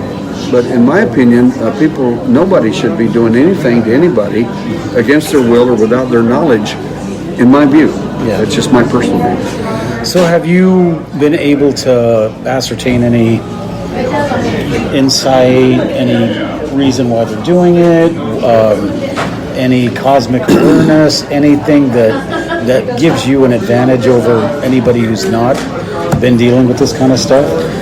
Well, in my opinion, based on 38 years of research, I found 6 reasons that they are taking people. There may be 1,000 reasons they're taking, but there are 6 specifically. And those 6 reasons I'll be speaking about tomorrow in my presentation, in my workshop. And the point is that the alien is doing only his job.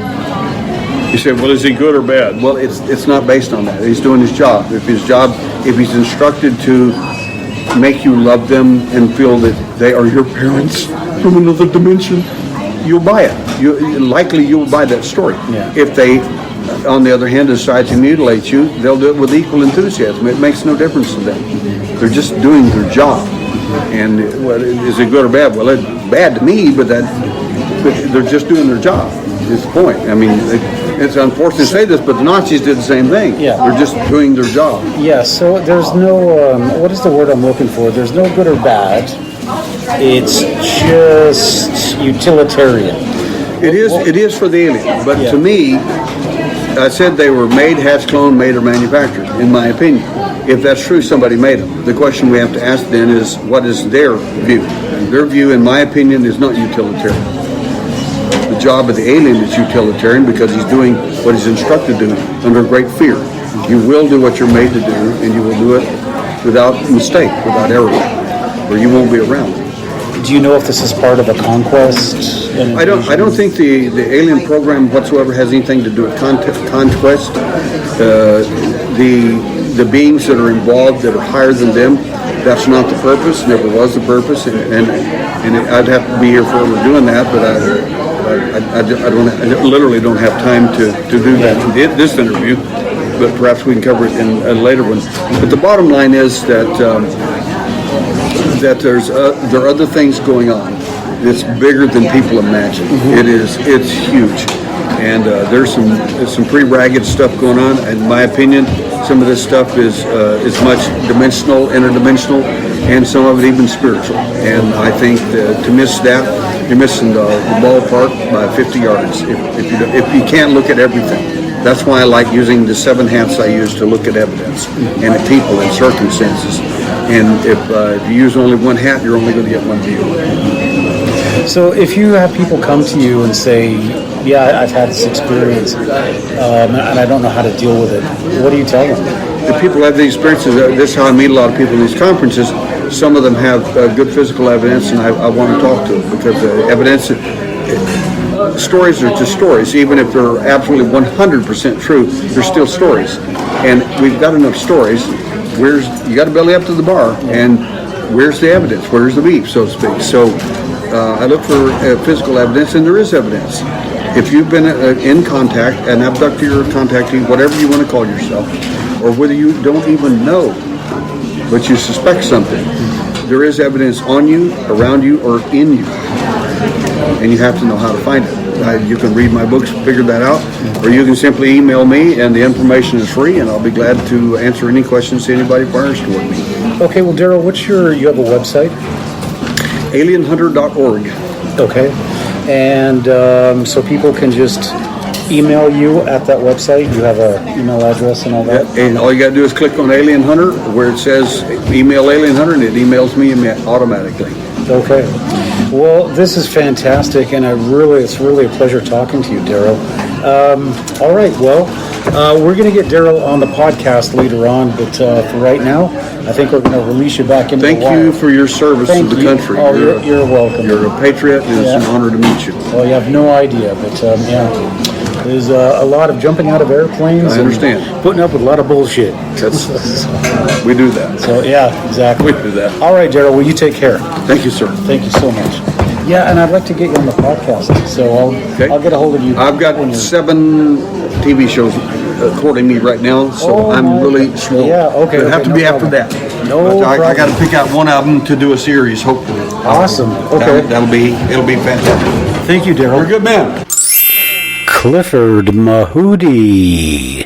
Hey, I'm sitting here with Mr. Clifford Mahudi. Clifford, are you a chief? Do I need to acknowledge a title or anything? No, I'm just a simple person. Oh yeah, a simple person. A very humble, simple person. Now, Clifford is here at the Paranormal Summit in Ocean Shores because he is talking about his experiences with UFOs, and he is a member of the Zuni Nation. So, first of all, why don't you tell us a little bit about the Zuni? Now, the Zuni live in New Mexico. Okay, and part of the Hopi tribe, or? Well, they are termed the same as the ethnologists call them their Pueblo people, but the Zuni are very separate as a group. They have their own language. The Zuni is not spoken anywhere on the planet, and they have rituals that are so refined and so, I guess you might say, well structured, and it's very complex, but at the same time it's very simple. It's kind of hard to explain what it is. But you know, the Zuni people, the population now is about maybe 15,000, and they have a long history of being there, that they were actually sent there to their promised land, if you want to call it that. So right now we have still a system in place But it's like anywhere else, it's deteriorating because of outside influence. By the white man, by Western culture, and et cetera. And really, it's more of a consumer. More of a consumer culture. Well, if you look at in terms of factors, it's not so much as the white man or the external forces.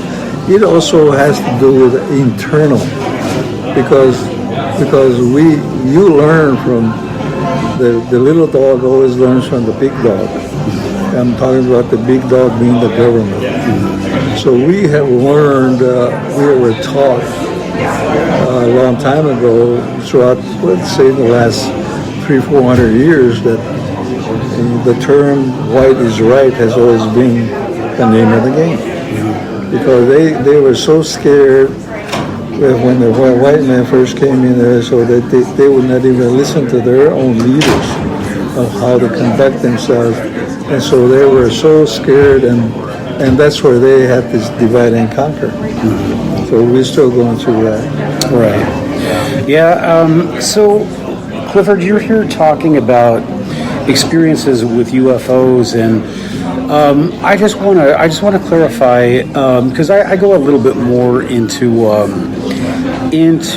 don't want to say ethnography, but the Zuni are not related to the Apache.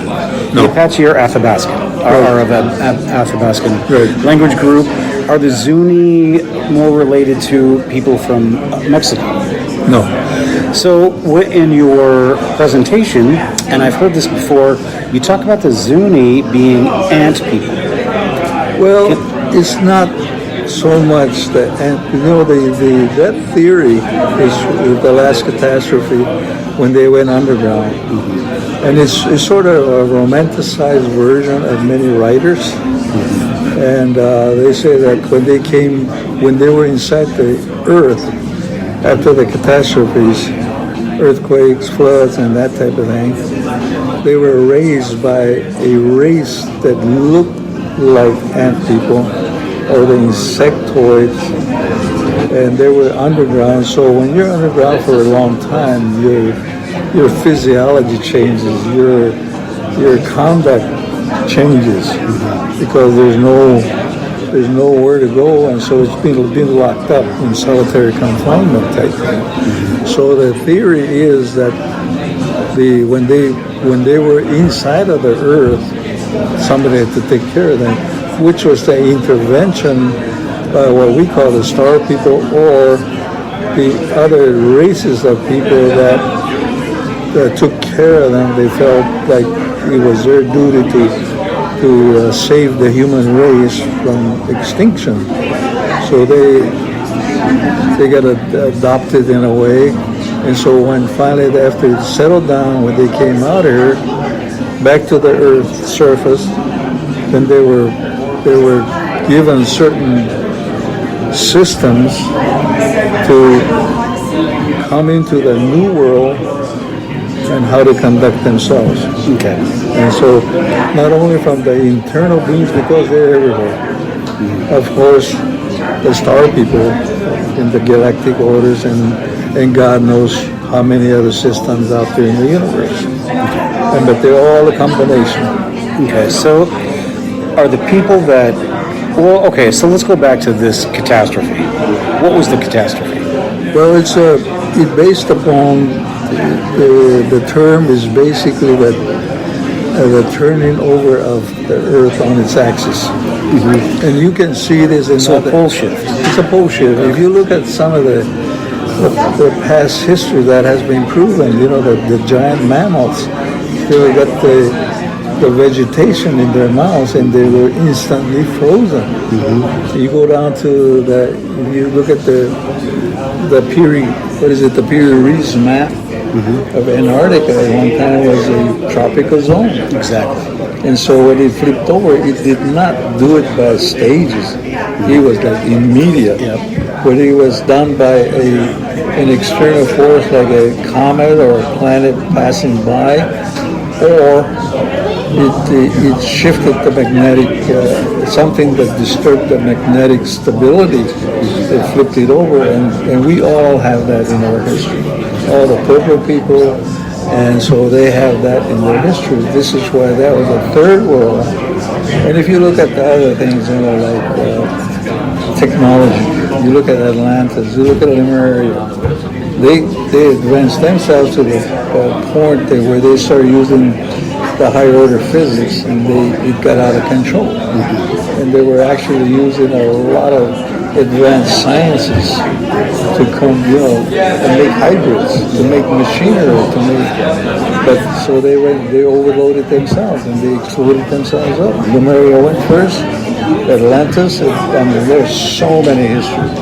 The only problem in this case is that the history files were destroyed by conquering nations.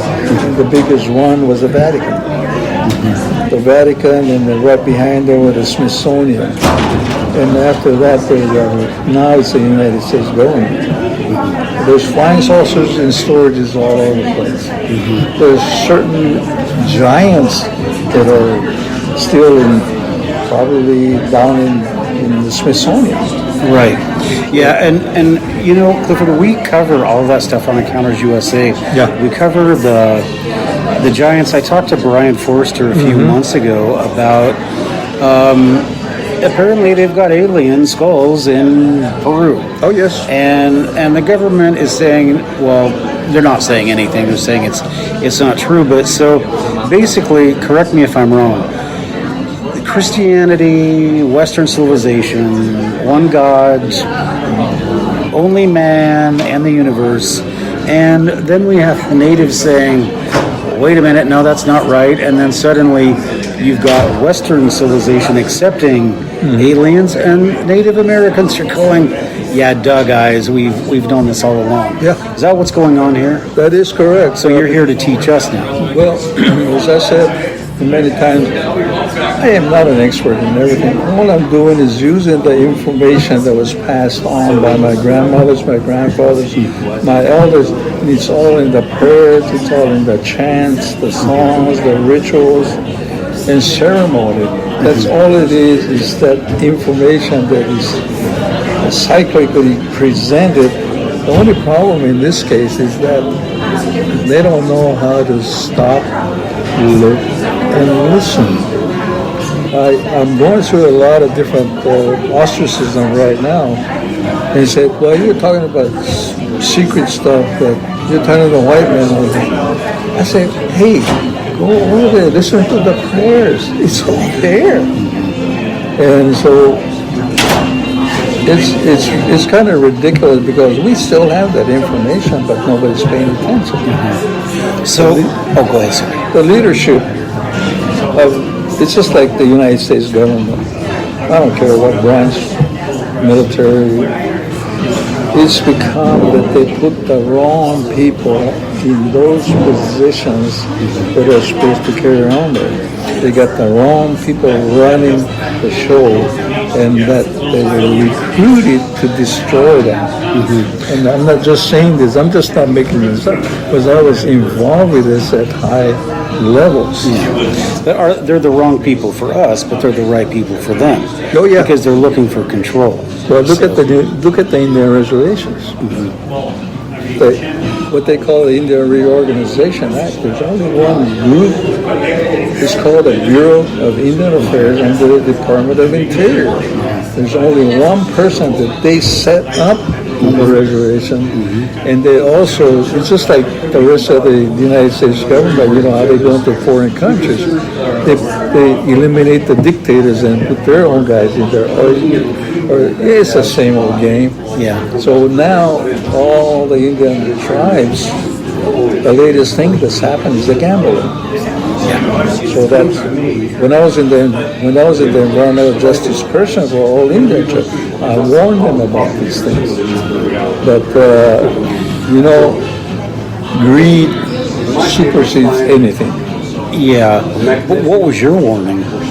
I told them do not accept these things because, first of all, we haven't conquered poverty, alcoholism, domestic violence, even the day-to-day operations of running our own tribe. You look at it's like third world nation. Now you want to throw in another factor we just gamble. They say a lot of tribes. You can go in the casino first of the month. They take grandma to the casino. There's Harvard native students. Wow. Okay. See, I was quite involved with it because in the process of setting up any government building project or whatever, they have to have an EPA procedure called the environmental assessment. After that is the environmental impact statement. And this is where everybody comes in, even those people that are not there anymore, but they were known in the history. A good example is the XL pipeline. How many trials have been going through that forever? You have to take all of these, but they never had that.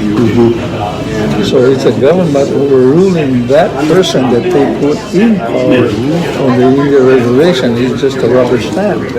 And then he drives the cattle. You know, in his immediate family, you know, they got money. Because once the Indian tribe gets the money, there's no control because of sovereignty. Wow, well, that's a, you know, it's a different aspect of it, and I'm sure the argument was there that this is going to benefit us, so we're going to see money we never saw before. So I could see that argument, but you were against it, and you think, okay, well, let's not even go into the gambling part. You're talking about ceremonies. You're talking about basically you're setting your soul right by doing the ceremonies, by doing the chants, by doing the drums and all that. And you say that your people have lost their way. They've lost that. Yes, they have. And is there some what have they lost it to? I mean, have they completely adopted white culture? And this is where I say this, or why I say this. I think that over the millennia, you survived as a people because of the things that you did. And psychologists would call it behavioralism, whatever. But these things helped you to survive. And once you threw those out, you no longer have, if most Catholics were to say, oh, I don't believe in Jesus anymore. Well, they don't have a base. They don't have a base for even being. Right. So is that what is happening to our native? Well, it's based upon greed. When you are in a mode on the Indian reservations, when they made Indian reservations, they took away the incentive of people to cooperate with each other because they provided money. Capitalism. Capitalism. Okay. Colonization. Well, that was not capitalization. That was dependency. Yes. Yeah. They make them look at what's happening right now. The American Indians did not have they did not have the right to vote until the first election was Kennedy. And Kennedy was a Catholic. So they forced all the Indian tribes to say, you got to vote for Kennedy. So they all became Democrats. I think there's right now maybe about 90% of all Indian tribes are registered Democrats. Wow. Because of the promise. If you look at the war on poverty it's actually Kennedy's program carried out by Johnson. Sergeant Schreiber, his brother-in-law was in charge of that, war on poverty. We spent over $1 trillion. And it's still poor. Yeah, to do what? But now they want to throw more money.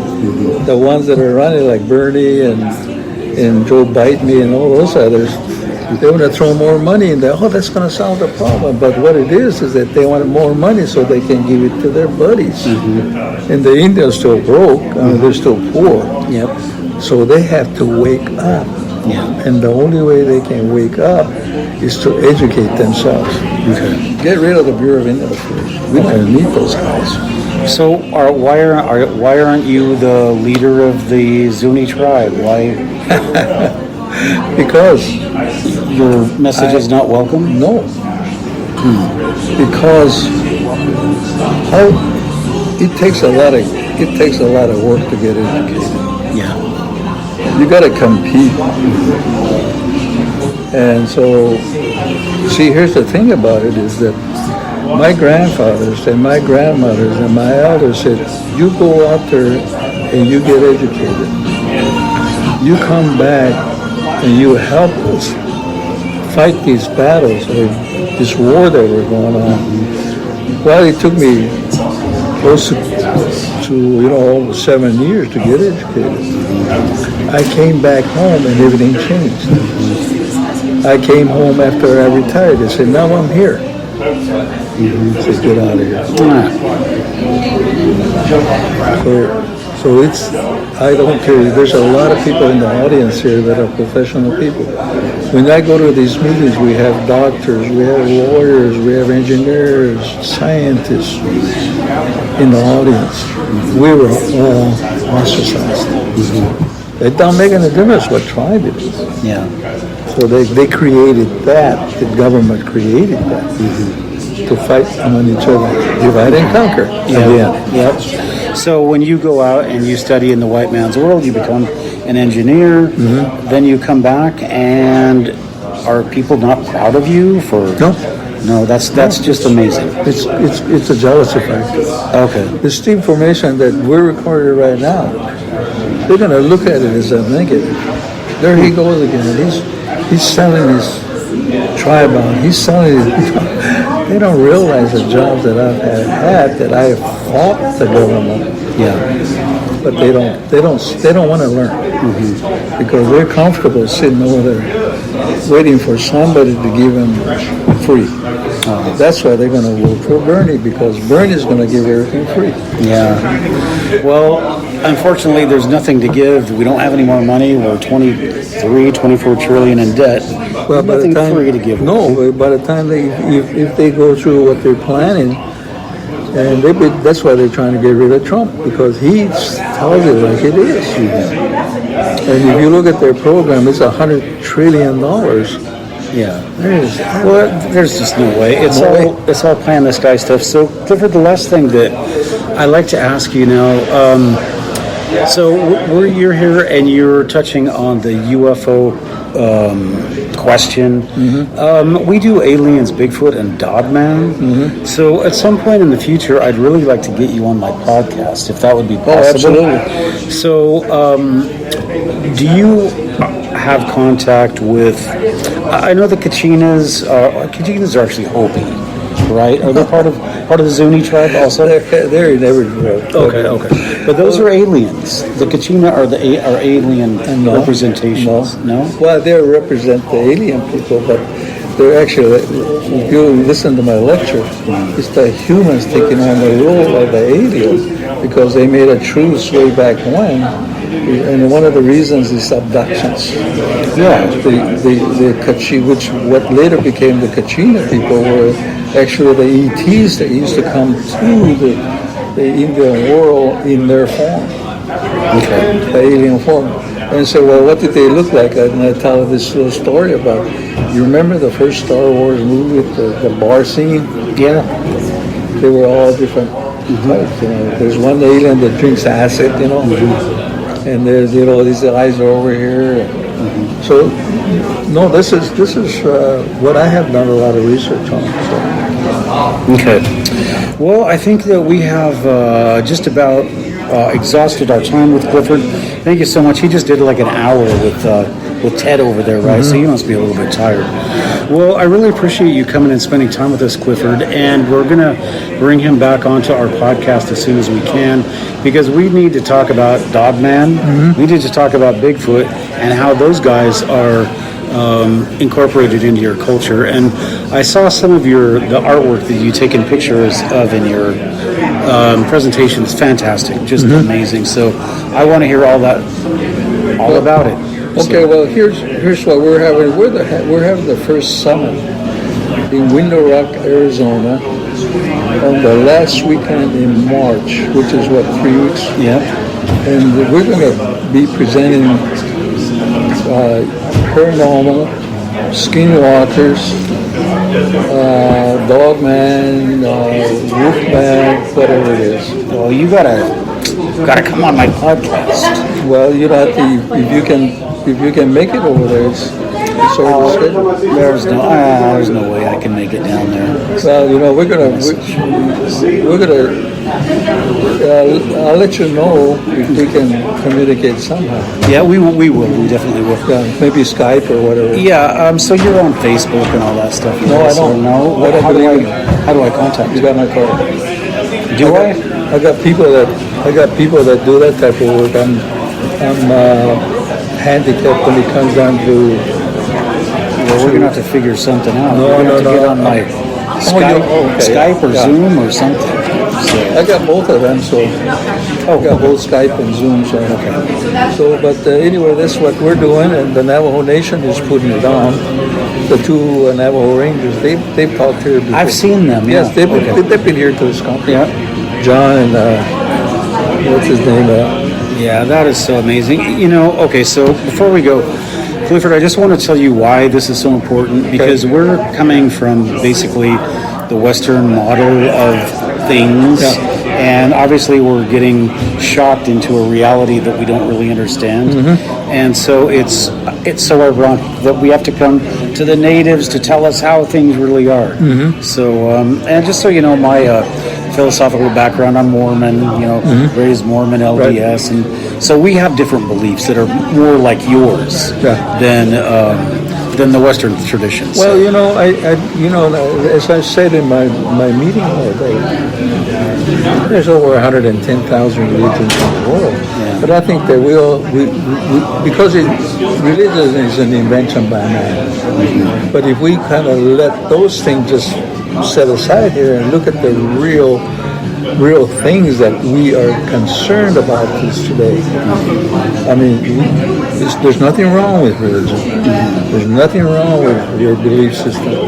But we've got to look at what is the main issue right now in terms of the balance of mankind with other forces, especially the dark force people.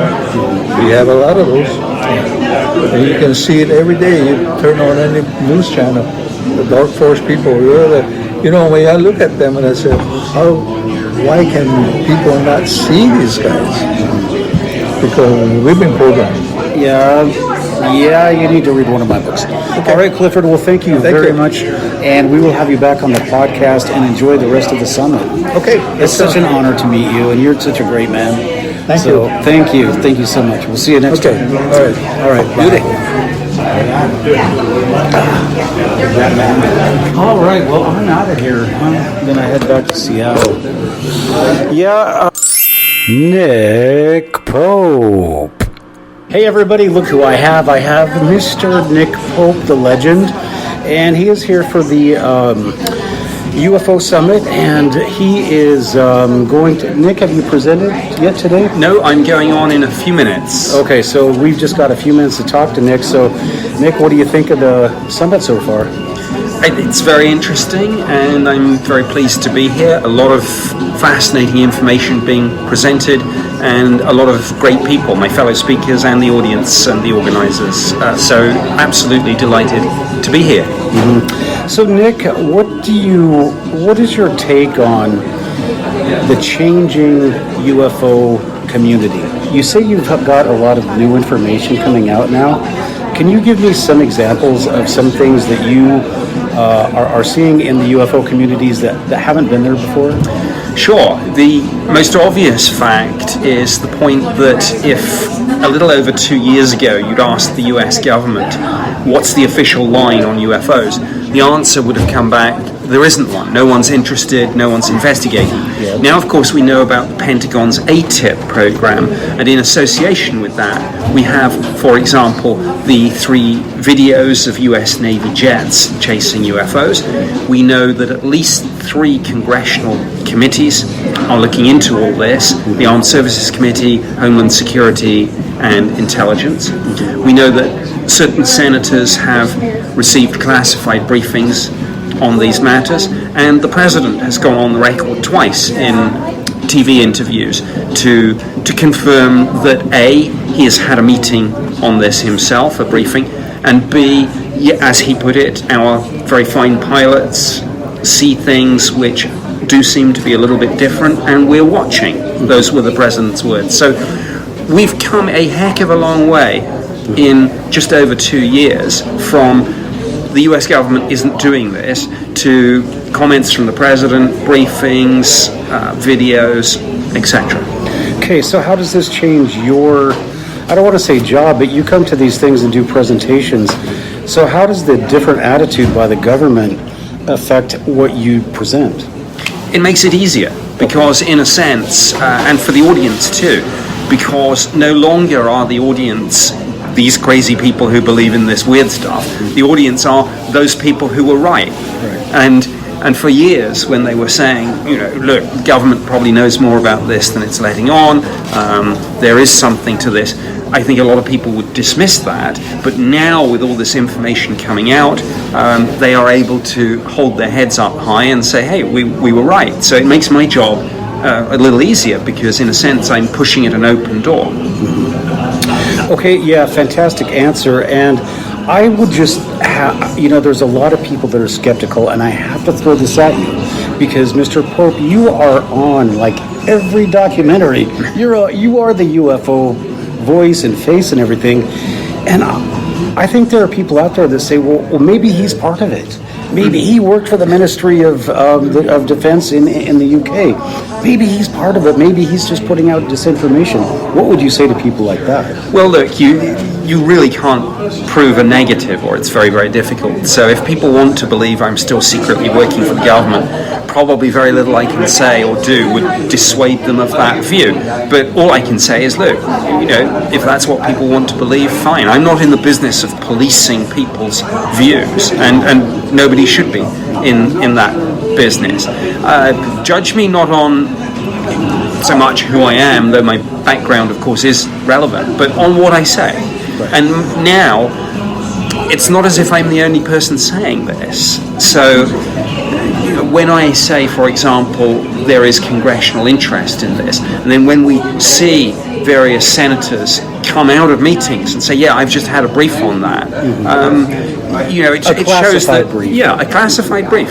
So it shows that people don't just have to take my word for any of this. Now, of course, you could believe, well, maybe everyone's in on it. Maybe this is some sort of acclimatization program to get people prepared for disclosure. Again, it's not, but if people want to believe that, good luck to them. But all I'm going to do is carry on in my role as really a broadcaster and a journalist now, and I see myself as a communicator on this issue. So when a story breaks, I might pop up on a TV news program and discuss it for the viewers. So I will continue to do that, and it's certainly an interesting time to be doing all this. Okay, last question, Mr. Pope, and that is, everybody's talking about disclosure, and you're talking about, well, now they're talking about looking for UFOs.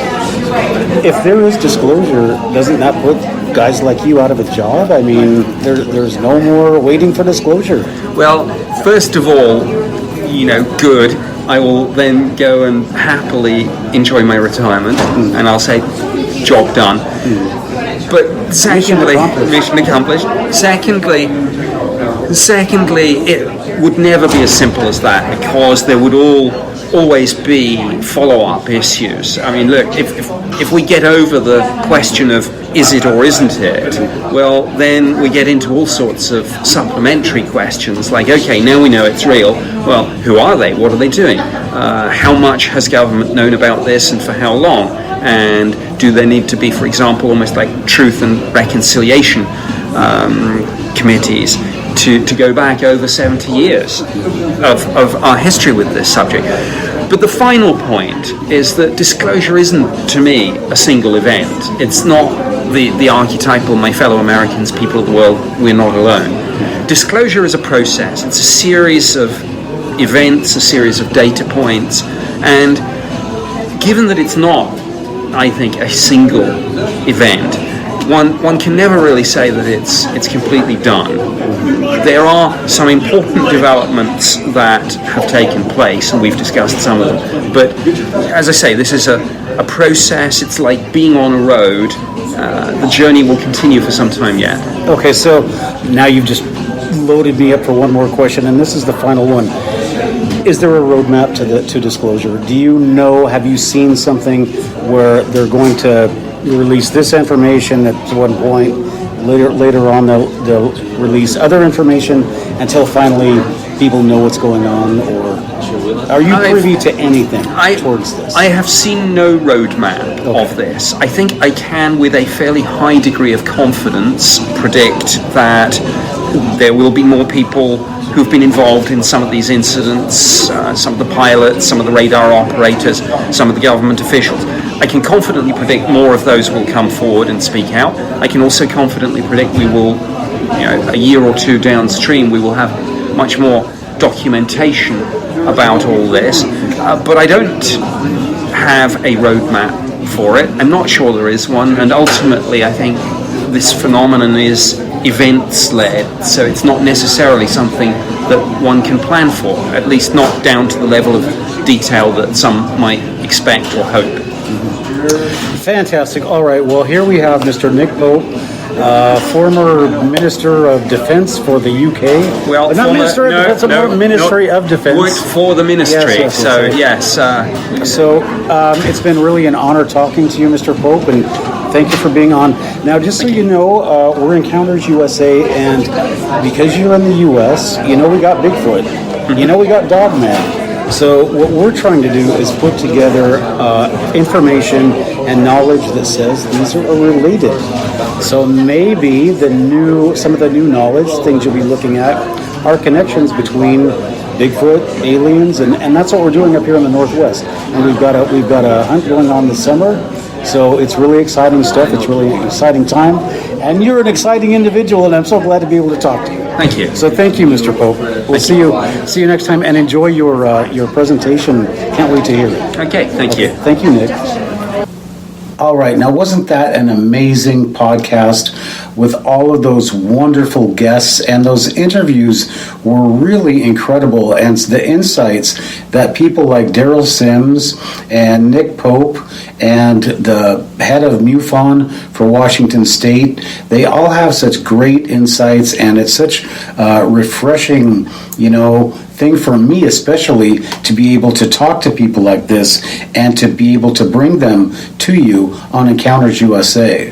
So it was really an amazing event, and I can't wait till next year, and hopefully things will change with these virus scares and everything enough to where we won't miss out on another one of these great summits.